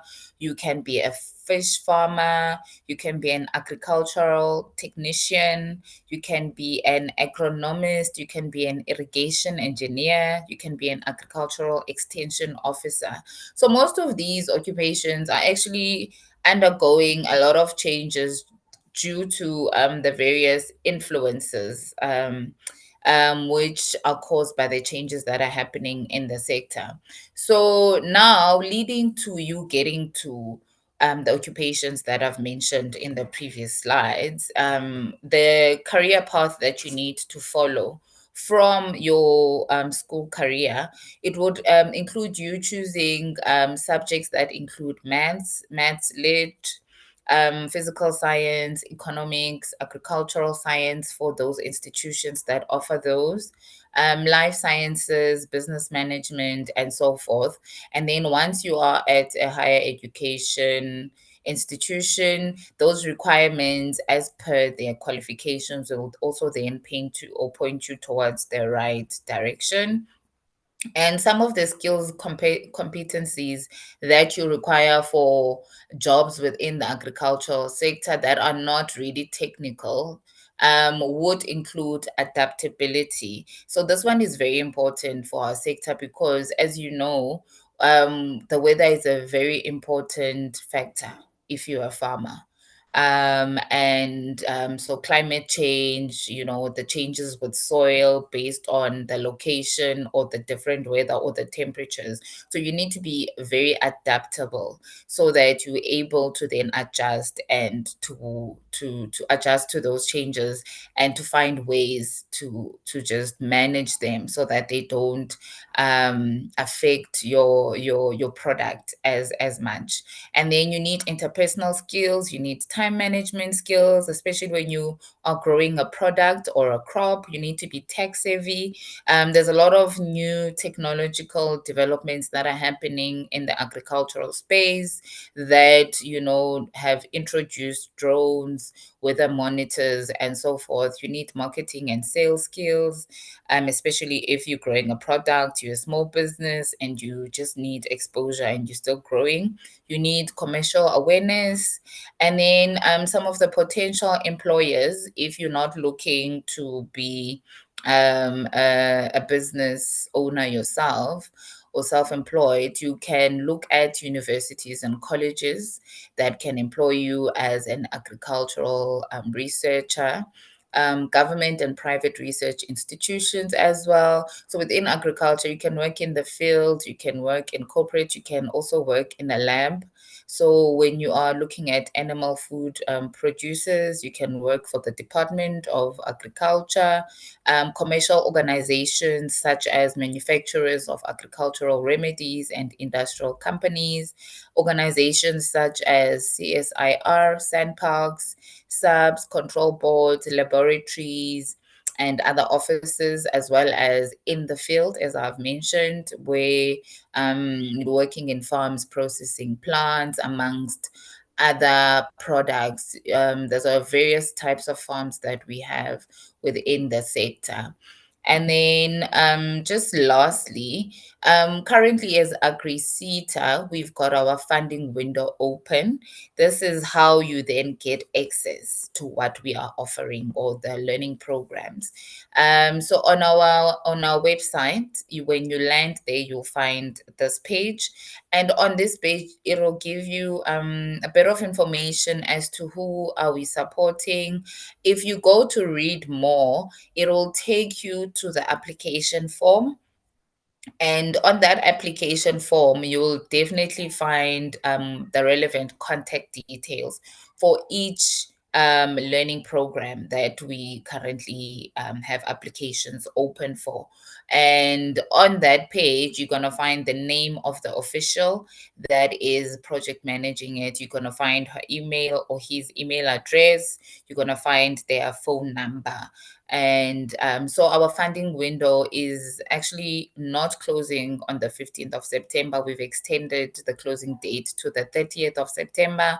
So please then go to that landing page if you're a small business, if you are self-employed, if you are looking to be trained with business skills, if you are looking for a bursary. Unfortunately, as a student, you don't get to apply for yourself, or if you're looking for a learnership or to train on a short skills course, what you then do is you need to then register on our Connect Me app, which is also on our website. When you land there, you'll see a Connect Me app.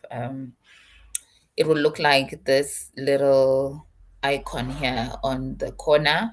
You then register there and you leave your contact details. You can also register in any of the labor centers if you are looking for bursaries or work. Then the companies that we work with then go to those various platforms to actually find the potential beneficiaries, if I can put it like that.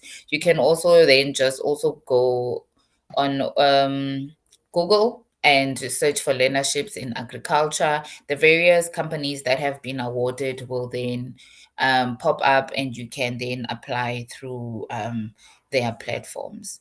That, I think that is, yes, thank you. That is the last of my slides. Thank you so much. Thank you so much, Miss Lisanda. That was very informative, very on point, and quite amazingly, very much guiding in terms of what agriculture SETA is. Because I would assume, I used to think in my mind, agri-SETA just dealt with animals and plants and that's it. But it's quite amazing to see how vast and big and huge the spectrum is when it comes to agriculture.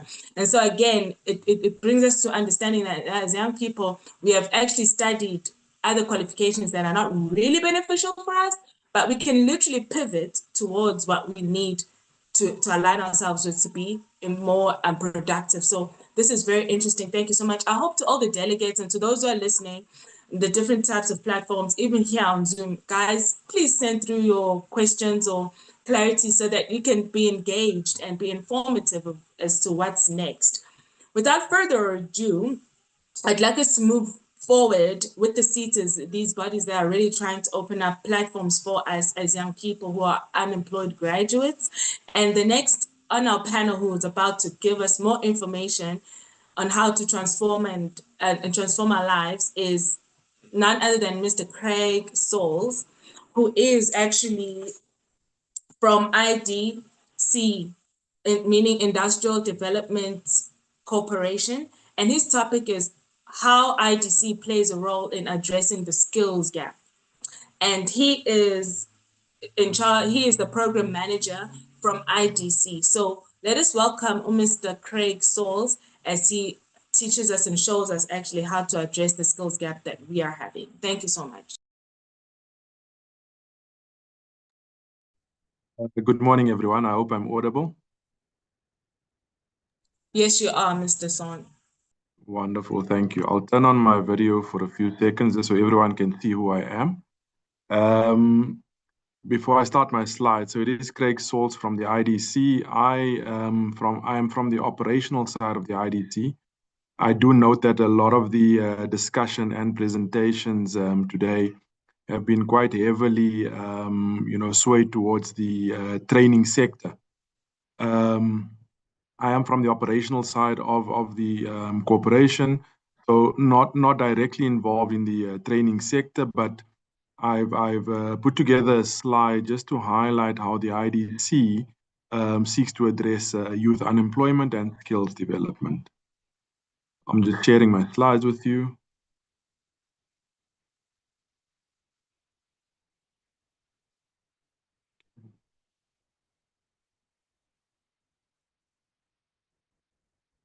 Okay, let's take it to the top. And in the interest of time, I'm not going to run through every single slide. I just thought that I'd give a bit of a background on the IDC, as well as just an indication of what I'll cover in the presentation. So the IDC, obviously being a funding institution primarily, my first topic that I'll touch on is just what the IDC itself offers in terms of funding for the youth. So that I'll cover under youth enterprise offerings. And then I'll just tap into some other areas where the IDC does seek to address youth skills development by highlighting a few development initiatives, the internships, etc., and some special schemes that the IDC run. I think first and foremost is to understand that the IDC is South Africa's largest development funding institution.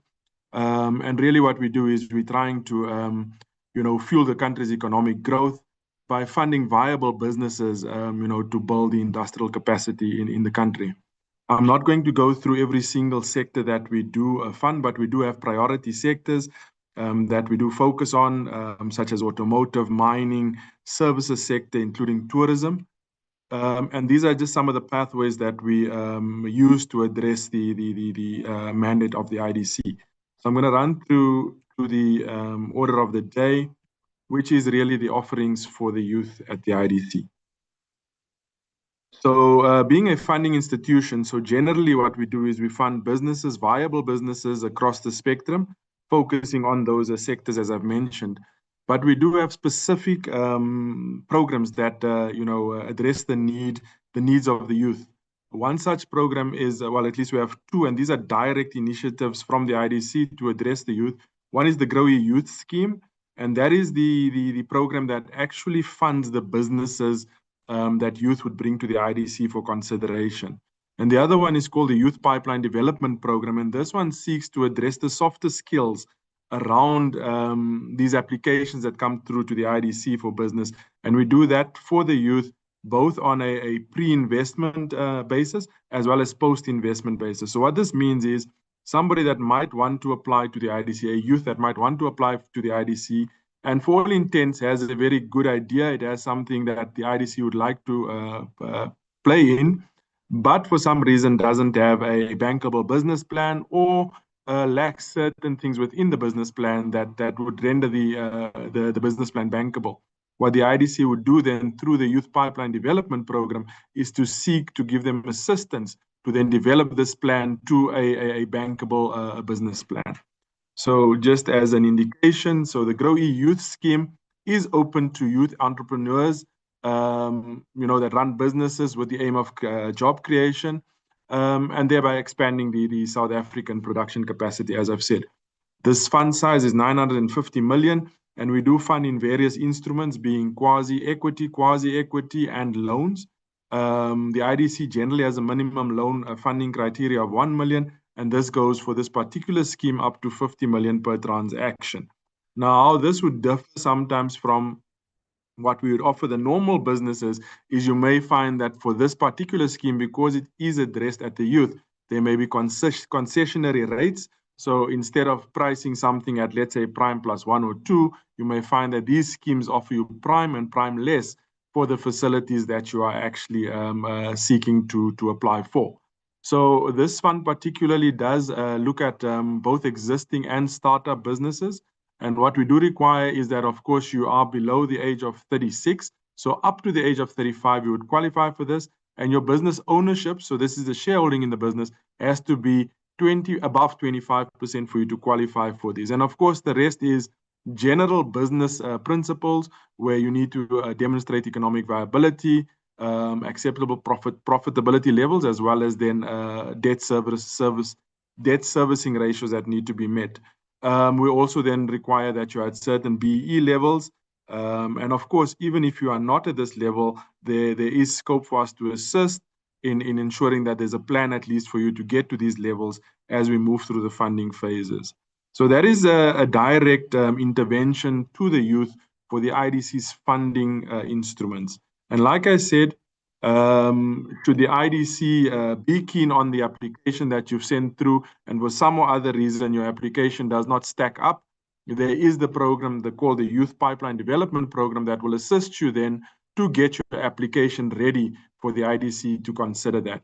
That fund size is a 50 million fund, and these are funds that are deployed to the businesses that are potential IDC businesses. And again, these are on very favorable rates to the business, and sometimes even as grants to the businesses as well. So this is just an idea of what that assistance would look like. As I said, it is pre-investment, so pre-BA assistance, that's basic assessment. So the process is that before you get into the IDC pipeline, there's a basic assessment that is done of your application. That's really a desktop study of what you are presenting to us. And should you need any assistance to refine your business plan or your information, this fund will then assist you in doing so. Up to 6% of your potential investment, but with a maximum of 500,000. And this fund also then extends not to only assist you pre-investment, but should you then be successful in the funding, we also then seek to assist you as you go through the process of implementation to ensure that you actually are set up well enough so that we make the best chance of success for your business. So this is just an indication of that post-investment business support or funding that we would assist with. And these are just the criteria that would be used. So up to 40% of the investment amount with a maximum of 1.5 million that would go towards these initiatives. So that is IDC's direct investment in the youth, which relates to their ordinary business. The IDC, of course, does also have other initiatives around the youth development. And another such program is where we assist in youth business skills development. And there's various ways of doing this. So the one way of doing so is that we often run workshops or partner with establishments that would then run workshops, training initiatives, etc., to be able to address the some of the finer details around the youth and them actually readying themselves for business applications and the business world. So two of these initiatives that we've recently run was one was the Gracia Michelle Trust Partnership, and it was aimed at youth, young women. And this was really to bolster the business acumen, financial literacy, as well as strategic planning within these candidates. Also assisted with assisting them with tips around developing of bankable business plans and funding proposals. And the softer skills of confidence building and just networking is also something that was focused on. Another such initiative was the IDC and My Dough program, which was really just looking at similarly also just upskilling the youth for financial fluency and literacy, giving them an indication as to how they can access capital, various means and methods, and general enterprise incubation and mentorship. The IDC also then does, purely skills development in the sense of offering internships, learnerships, and bursaries. And, just to give you a little bit of an insight into what the IDC has and is currently doing. So with the internships, we do have an annual intake. Generally, the application or the call for these interns or intake is done very early in the financial year. Our financial year starts in April, so this would possibly be around April to June. For the last financial year, being financial year 24-25, we had an intake of 86 interns, and we were fortunate enough to absorb 8 of those interns to the organization. The current financial year, we've got 54 active interns, and we are currently in the process of recruiting another 65. Now, I know some might say that the absorbing 8 out of 86 is quite low, but one must understand that this is a highly skilled environment that we are dealing in. So it's not quite easy to take, very fresh graduates and absorb most of them, but there's a lot of potential, throughout the organization where these interns are generally then given the opportunity to get hands-on experience in terms of what the IDC is all about. Then, of course, we have what we call learnerships, and these are for chartered accountants as well as candidate attorneys. The chartered accountancy, and this is, I think, regulated, is 36 months, while the candidate attorney traineeship is 24 months. While the chartered accountants, I think, are generally within our building, so they assist with, they train internally as well as, of course, we've got IDC's got quite a few subsidiaries, and I'm sure there are also leverage of those as well. The candidate attorneys are often placed outside of the IDCs with law firms, but the IDC is certainly funding all of those. Then, of course, we have the bursaries, and we also have annual calls for bursaries. These are generally done between the 1st of June and the 30th of September. So there is still a bit of chance here for those who would like to apply for those, considering we're on the 12th of September now. So 2024-25 financial year, we offered 206 of those bursaries. And in this current financial year, we funded 266 of those bursaries. Then there's another initiative. So the IDC also, in addition to their usual strategic business units, so that's where you find the sector focus. They also have what they call the Partnership Programs Department. This Partnership Programs Department generally looks at special schemes that are brought either from outside the organization, other agencies, that require IDC to deploy it on their behalf, or sometimes even within the IDC, where the IDC management sees it fit to structure a specific scheme or fund that addresses a certain requirement or need within the IDC. And in this partnership programs department, we've got at least 2 schemes that are very heavily swayed toward the youth and skills development. The Social Employment Fund, for instance, has in excess of 50,000 participants currently, and these are 50,000 job opportunities created for mostly youth. This is done through intermediaries that we employ to actually deploy these or put these initiatives out onto the ground.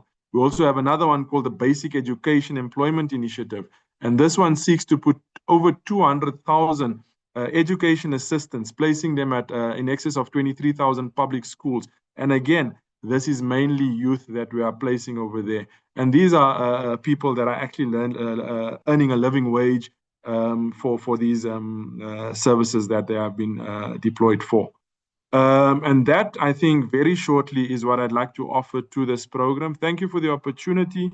I do believe the youth is our future. And you know what? These are the opportunities that will just increase their chances of making success. Thank you very much. Thank you. Thank you. Thank you so much, Mr. Craig Souls. That was amazing. We truly appreciate it. So with that being said, the Industrial Development Corporation is quite interesting because when you hear what has been shared with us, you really start to see that for each and every skill that you have or what you have learned, there is an industry that is catered just for you as young people. Again, I'd love to send an invite to those who are with us online. Send through your questions so that they can be related to the relevant people.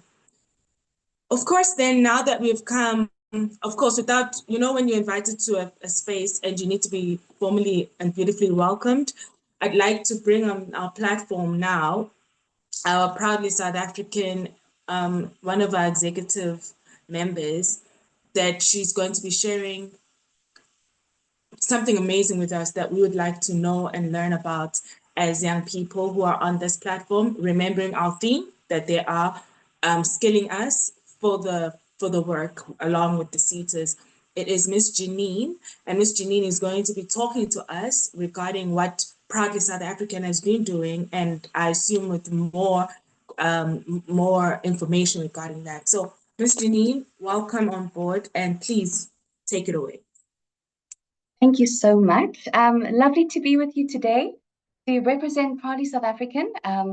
This webinar is really focused on skills development and with a specific focus on the youth. So I would really, I look forward to sharing with you what the work that we've done and the connection to these two very, very important, not just members of our society, but also the need for skills development in the country for the economy to thrive and to grow.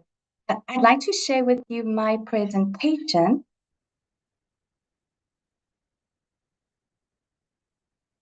There we go. So my name is Janine van Straten. My role at Proudly SA, the exact title is Executive Responsible for Strategy, Stakeholder Relations, and Legal. But really, what that really means is I am responsible for linking in to localization programs that the private sector is offering, as well as the public sector, and to be the go-between. So it's a long title, but it's a job that's about linking, and then also for our organization to come up with our own localization strategies. So very quickly, when you look at the mandate of Proudly SA, so why do we exist? Yes, the jobs number is dismal. And it's just gone down. It's just been progressively going down. Especially since COVID.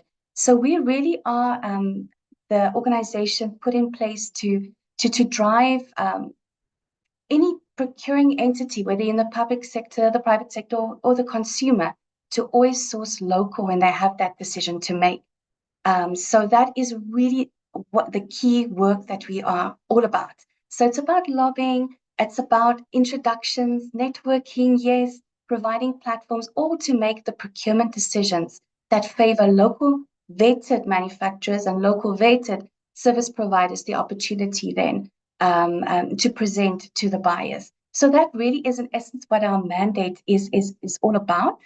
And I'd like to give you a sense of the noise we make. Why are we making the noise? So if you look at the importance of localization, there are numerous examples why it's important. Really, skills development is really towards the top of our list. So, and we have fantastic examples. If I can name a few, PG Bison is a member company of ours. Very likely the furniture you utilize in your house or the kitchens made by them, a local company that's been here for many, many years. They've expanded on their factory. They've opened a new arm of the business, or expanded on what they currently have, and have employed many, many new people, and have made a great investment in Piet Retief area that they are present in. And really what we are finding that our members are actively looking to give youth an opportunity. And of course, we are very much present in quite labor-intensive industries. So if you're thinking about clothing, textile, footwear, and leather, if you look at our membership base, how many jobs they create, and how many jobs have been afforded to those living within the borders of the country, it's really phenomenal. I'm thinking of, we were very lucky to walk through a factory, to see the faces and to get the testimonials directly from the people that are making the clothes that we are wearing today. And we all know that whenever a person is upskilled, especially in labor intensive, in factories, etc., it's a highly skilled job. It's just not a job to say you got a job. It's a job that takes many, many hours, historical hours of teaching, learnings, and seeing how processes and systems within the business can be improved. So it is highly skilled. And I'll also share with you more examples about how that came about, that we know this information. But so our mandate requires us to lobby and ask that businesses, private sector consumers support local companies, and we drive localization in that way to retain or create jobs. It promotes skills development, also economic development, empowerment, improved living standards. If you have a job, of course, you'll be buying yourself a pair of shoes that you might not have had before. So it really does, and it talks about human dignity also, improving living standards. Also talks to infrastructure development and increase in the GDP. And why we exist. We think that, because industry has really suffered these last 20, 30 years, we have now, and why we exist in terms of our work that we're doing in the public and private sector, is we are finding that, yes, industry has dwindled these last 20 years. It's suffered, and a lot of businesses closed because we're importing. That's the reason that, that businesses have dwindled. If you're looking at the furniture sector, look at how many plants we had in 1999, 3,500 factories whereby furniture was made. Now we've got 1,100. If you're looking at employees, it halved from 50 to 25,000. And those are direct jobs. That doesn't even talk to other businesses that supported those factories. And if you lose your clients, if you lose your order, the chances are that you have to let people go or close. And we know the success rate for small businesses, especially I know in the longer term, is not very, very high. So it really has a massive effect if one factory closes, and those skills are lost, to be honest. Looking at the value chain of furniture very quickly, if you can imagine, this is all elements pertaining to furniture. So I'm sitting on a chair. It's got wooden elements. It's got textiles. It's got glue. It's got steel, and it's all put together by different companies that have made this product. Sourcing the leather, can you imagine what that entails? What skill that entails? If you are sourcing, for instance, wood, you have to grow the trees, you have to cut them down. So there's a massive value chain in terms of furniture just on its own. It also then, depending on the availability of locally made furniture, etc., also impacts how the retailers buy. So if you think about what they have on offer, and many other companies that form part of the value chain, they really these are highly skilled jobs. And we have to protect them, because if a factory closes down, it's so difficult to get it started up again, to train people to buy the machinery. So very important to consider that. Also, what we found, we did a study a few years ago, and there were some localization naysayers out there, and we wanted to say, hey, we must approach an economist that has their own views, and just say to them, can you do a study for us, do some research to see if it pays to localize. So what they did, just to look at medium-term results. So we found that if there's a 10% investment in the entire manufacturing sector, it is very, very positive in terms of the GDP growing, the increase in the fiscal revenue being 9%, and almost 76,000 jobs could be created if there's a 10% investment. It could mean 10% investment, could mean procurement practices. You and me sitting here wearing clothes, writing on desks and have stationery, etc. Do you know where those items are made? You must really be cognizant of that and think about the jobs element. If you choose a locally manufactured good, it means that you are putting money back into the country, supporting jobs in the country. If you decide to buy from abroad, you are actually taking a job away from someone in South Africa, and then promoting job creation, job retention elsewhere. So I think we must be very cognizant about that. We all can really contribute to our 10%. It also, we looked at various subsectors. So we looked at poultry, yes, furniture, clothing, textile, footwear, and leather, and innumerable sectors actually. And it always spoke to how highly skilled these jobs are. So labor intensive. We are in the business to do our best to help companies survive, especially if they're on the verge of closing down and not receiving any more orders. So that talk to access to markets, which is what we in essence are doing now. So yes, I'd say to you, we're in the business of lobbying and making it easy for the public sector, private sector, and consumers to choose local. But our fourth key focus area is to drive them to find the local equivalents. So it's all about promoting the accessibility of locally made goods and services. I know if you are fortunate enough to work in a company, you know that not jobs don't always get filled up quickly, so the workload increases, and that procurement decision could be quite difficult to go and find a local equivalent if you don't know where, and you want to, but you just don't have the time and the resources. So we've come up with certain programs and platforms to help make that decision quite easy. I'm going to skip through some slides here, and what we do is we then tell and present our various campaigns, etc., and platforms to those who are in the business of buying, and we then pinpoint them to our membership base. So if you are a member of Proudly SA, you are a vetted company, and we vet you for local content, we vet you for quality. So quality means whatever the regulator of that industry requires for the product to be safe, for human consumption, for use, etc. So it could mean that it has to be tested by a university. It might mean a big factory where you need to check quality management systems. So we look at ISOs. But if you're a small player, we'll take each case on an ad hoc basis to explain to you what we require in terms of quality. But our tick in our logo stands for quality. So if you're buying a product that's got the Proudly SA logo on, it's locally made. It's got sufficient local content in terms of how the product was procured, the raw materials and the components, how it's been assembled, and the jobs it has supported, but also it's a product of quality.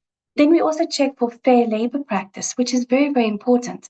So we check HR policies, we look at occupational health and safety, what the companies have on offer. And often that, when we do bring a company on board, we are introduced to their policies in terms of employing more people through maybe their ESD initiative, or they have a special youth program. So we have got a number of companies that are doing what they can to promote skills development, as well as giving jobs to youth. And then also looking at environmental standards. So the company must be green or do its best to reduce its carbon footprint. So that's how we vet fed companies. And then when we go lobbying and say, hey, buy local, we then steer them to the vetted companies that are membership based. If you look at the support structure and where everybody sits, so yes, we very much linking. I mentioned we link into the programs that the public sector does. You know, some of the colleagues have been on the call today, but there are certain endeavors whereby you know, we have examples that we have been able to help through sometimes our business solutions hub at the Buy Local Summit Expo, through our introductions, etc., to work with other entities that look at youth unemployment, and then also to work with those entities, the SETAs, etc., to then promote skills development. If you are a lover of beautiful clothes, locally made clothes, perhaps you've entered our local fashion police this year, donning your beautifully locally made outfits with your label, etc. But what we did as Proudly is say, yes, it's really driven by consumerism, right? So we influence what the consumer is wearing, but it also then connects to our members in the clothing, textile, footwear, and leather space. And then we took it one further. You'll find that a lot of the designers are youth. Some of them are maybe older youth, but they started out as youth in very much what they're doing now.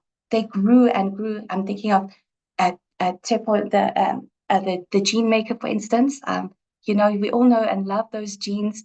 And he started off as a young guy. And we've also got Zulzi as a member, for instance. Zulzi also started off as a young guy, developing the Donald, the owner of the business, developed the Checker 6060 app. So it's just phenomenal to see what youth are capable of. And then his ethos is also then to employ youth, young youth, and see how that they can be assisted to be upskilled, etc. So there are, and we then, just to link into the local fashion police, we are working with the SETA to bring education, to uplift young designers, looking at the value chain, educating, so that one can be informed. And so it is an exciting space to be. And I would suggest, if you're on this call today, that be a hustler, but answer and heed the call. Whenever somebody rings, when somebody phones you, the email is sent, heed the call, and always just take in knowledge. There are wonderful, wonderful programs out there that are impactful. So always keep your ear to the ground. I don't want to say too much. I know we're running out of time, but what we're also doing is we are asking corporates to commit to job creation, to commit to buying local. So we have worked with, we've garnered about 75 localization commitments, and some years those commitments have resulted in a 6 to 8 billion rand procurement spend or investment in the country, which is phenomenal. If you think about, we get about anything between 15 and 20 or 25 commitments a year. So it really is amazing to see. And if you go and read up in our annual report on our website, you'll see that a lot of these corporates are really taking heed and employing the youth and talking about upskilling. That is really a major element of their localization commitments. So what we do as Proudly is say, and perhaps just to link in with, we did obtain these commitments from the private sector, but to make these commitments a reality, we then steer them to the market access platform. So remember, I said it's difficult to find local. You don't know where to find local. So we made it easy for businesses. So we then rolled out, or we launched the market access platform this year. And really, it's a way for our members to enlist their services, their products made locally and are vetted on the market access platform. But then we, as Proudly SA, have taken it on ourselves to list those companies that have made those commitments, but also to go to the buyers in big corporates who can give you then the orders. And we're also looking at ways to plug in some interesting elements of funding. So watch the space. We're very excited. That is the next step of the market access platform, because sometimes you get the order, it's a massive order, but you do not have the resources or the means, the money to fulfill those orders. So we're also going to add that element into it. But what's most exciting is to know, we are very fortunate enough to know what the policies are of corporates. And as often they do have preferential procurement targets. And often they do say they do give preference to youth. They do give preference to women, Black-owned businesses, veteran-owned businesses, etc. So we've made provision for that when we do onboard companies. We want to know how many people you employ. We want to go and visit your factory to see the level of skill you have and what are you doing to bring new entrants in. That's the type of work that we do. And then also, so just to link it back into the market access platform. So corporates can then fulfill their preferential procurement targets then by posting their tenders on, and then our members on the market access platform get notification of possible tenders. So it's an exciting space to be. We don't know where this is going to take us, but we're aiming very, very high in terms of having a success, because this is impactful. This is directly linked to job creation and upskilling. So other interventions in the private sector, I think and maybe love us for this, that the local wine expo, we've always put a B2B element in there. So yes, we do have consumer activations. We have the local fashion police, where the businesses come in is, the clothing, textile, footwear, and leather industry, the factories, all of their policies, how they're upskilling, because that is massive skills there. Takes years to garner. But if you look at all of our interventions in the private sector, it's all geared towards supporting local. We're also doing work in the public sector, but I won't delve too much into this. But we have integrated our system with the CSD. We monitor tenders.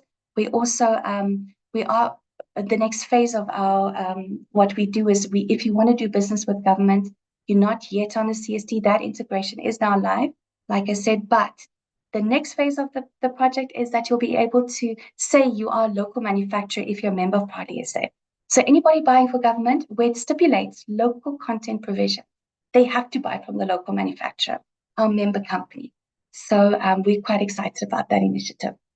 Looking at the consumer work that we do, yes, we have an online store, e-commerce strategy. We link into what other online stores are doing. Takealot's a member, Zuzi's a member. We know that they very much geared towards upskilling, especially looking at their township program, which is very exciting as Takealot. But what I must say to you, what we've negotiated with many of our partners in the e-commerce space is saying, please list our members for free. Because that's a great deal, and allow our members to use the Proudly SA logo or Proudly SA phrase. As a consumer, somebody working here, I know the importance of supporting local. When I shop online, I'm looking for local equivalents. I don't always know where they are because they're not always marked as local. So this is an exercise we did back in 2020. We went to see all these stores that you know and love, and that's lobbying and that's working with them has translated into Mzansi pages on websites, which has just been phenomenal. So many of these websites you see here have got a local page, which we're really thrilled about. And we want to think that we had a hand in that decision, because that's quite new for many of these companies. Very excitedly, we've also launched the Proudly SA online store, B2C, B2B capability. We're just selling to, because our mandate is domestic, we're selling internally into the country, just for those living here within the borders can buy for our membership-based products listed on the store. But it really is your go-to place to find only locally made products and vetted companies, our members. I'm going to play the video for you, and then I'll be with you in a second.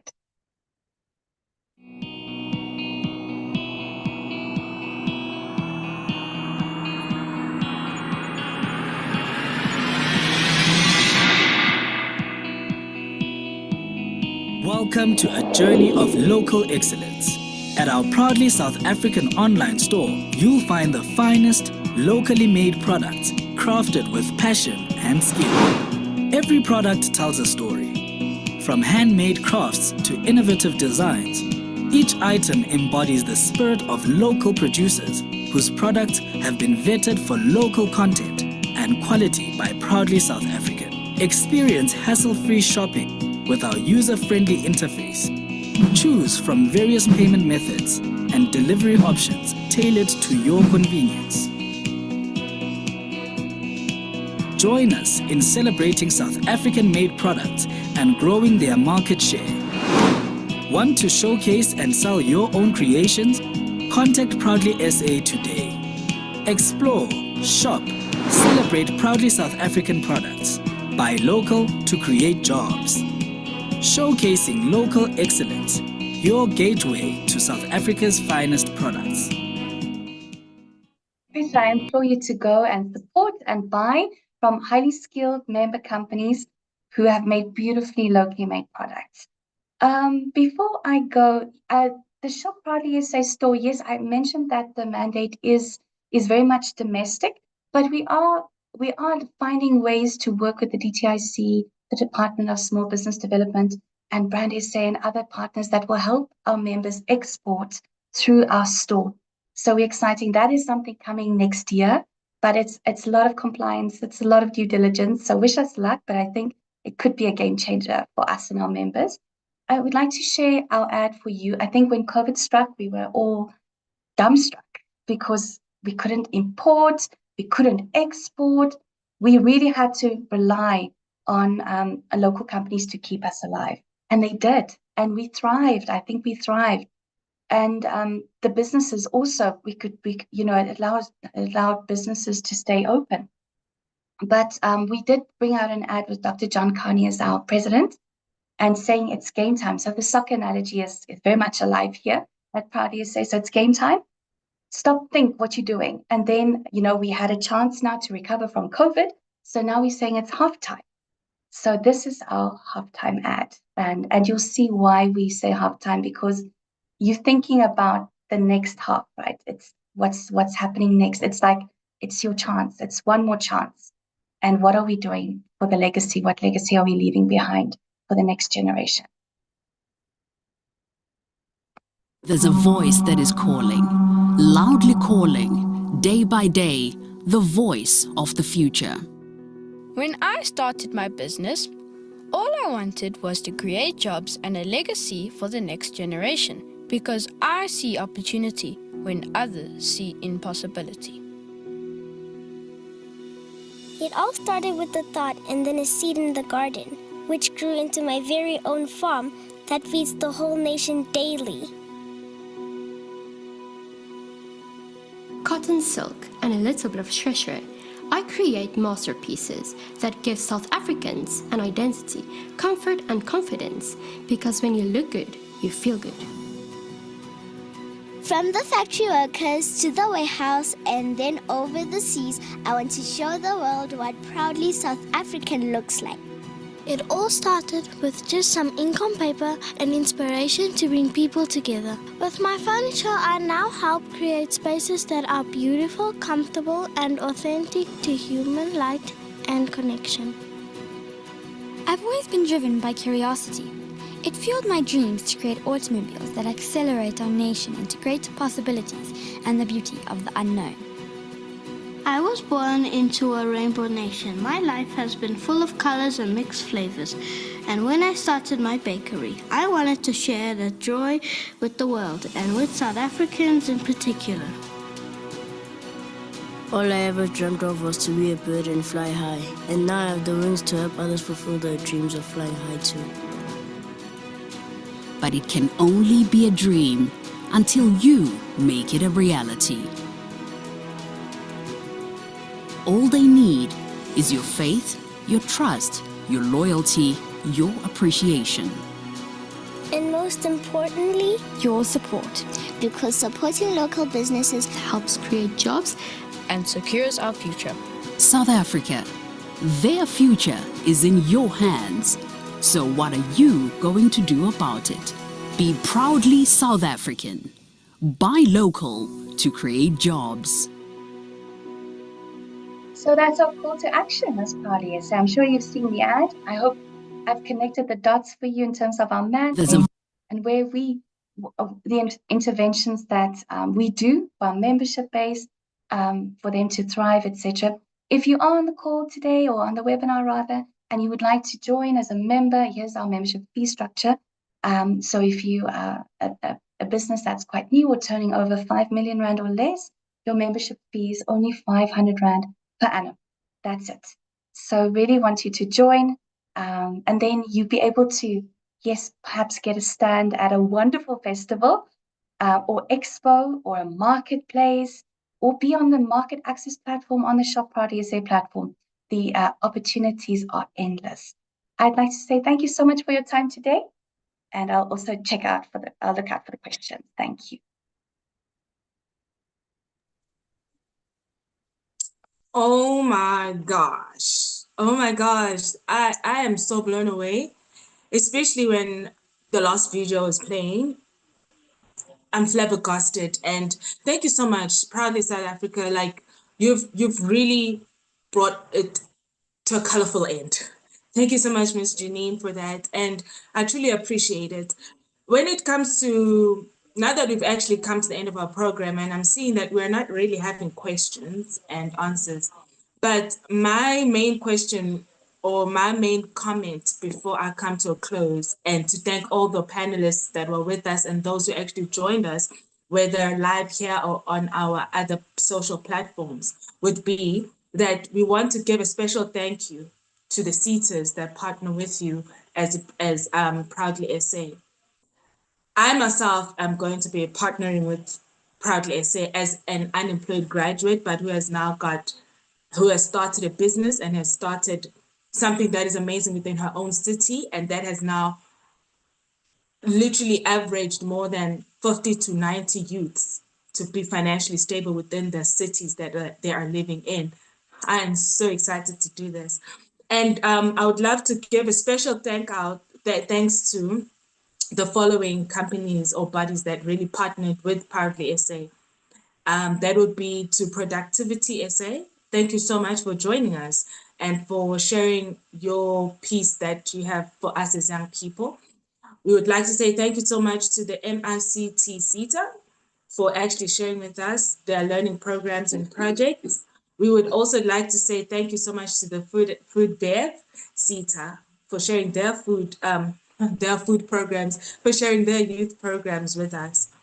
I'd like to say thank you so much to the Agri SETA for joining with us, for sharing their youth programs with us as young people. And we'd also like to say thank you so much to the Industrial Development Corporation, IDC. You know, it's quite amazing that I've always seen this IDC, but I've never really knew what the acronym stood for. So today I've learned something more amazing. And last but not least, I would like to say thank you so much to Proudly SA for this platform and the SETAs, and also to the organization, to the organizers for this platform. And again, I'm so honored to have facilitated such an honorable platform. Thank you so much.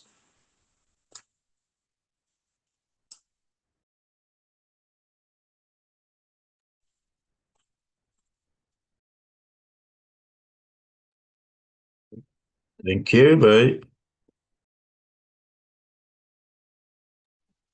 Thanks. Bye-bye.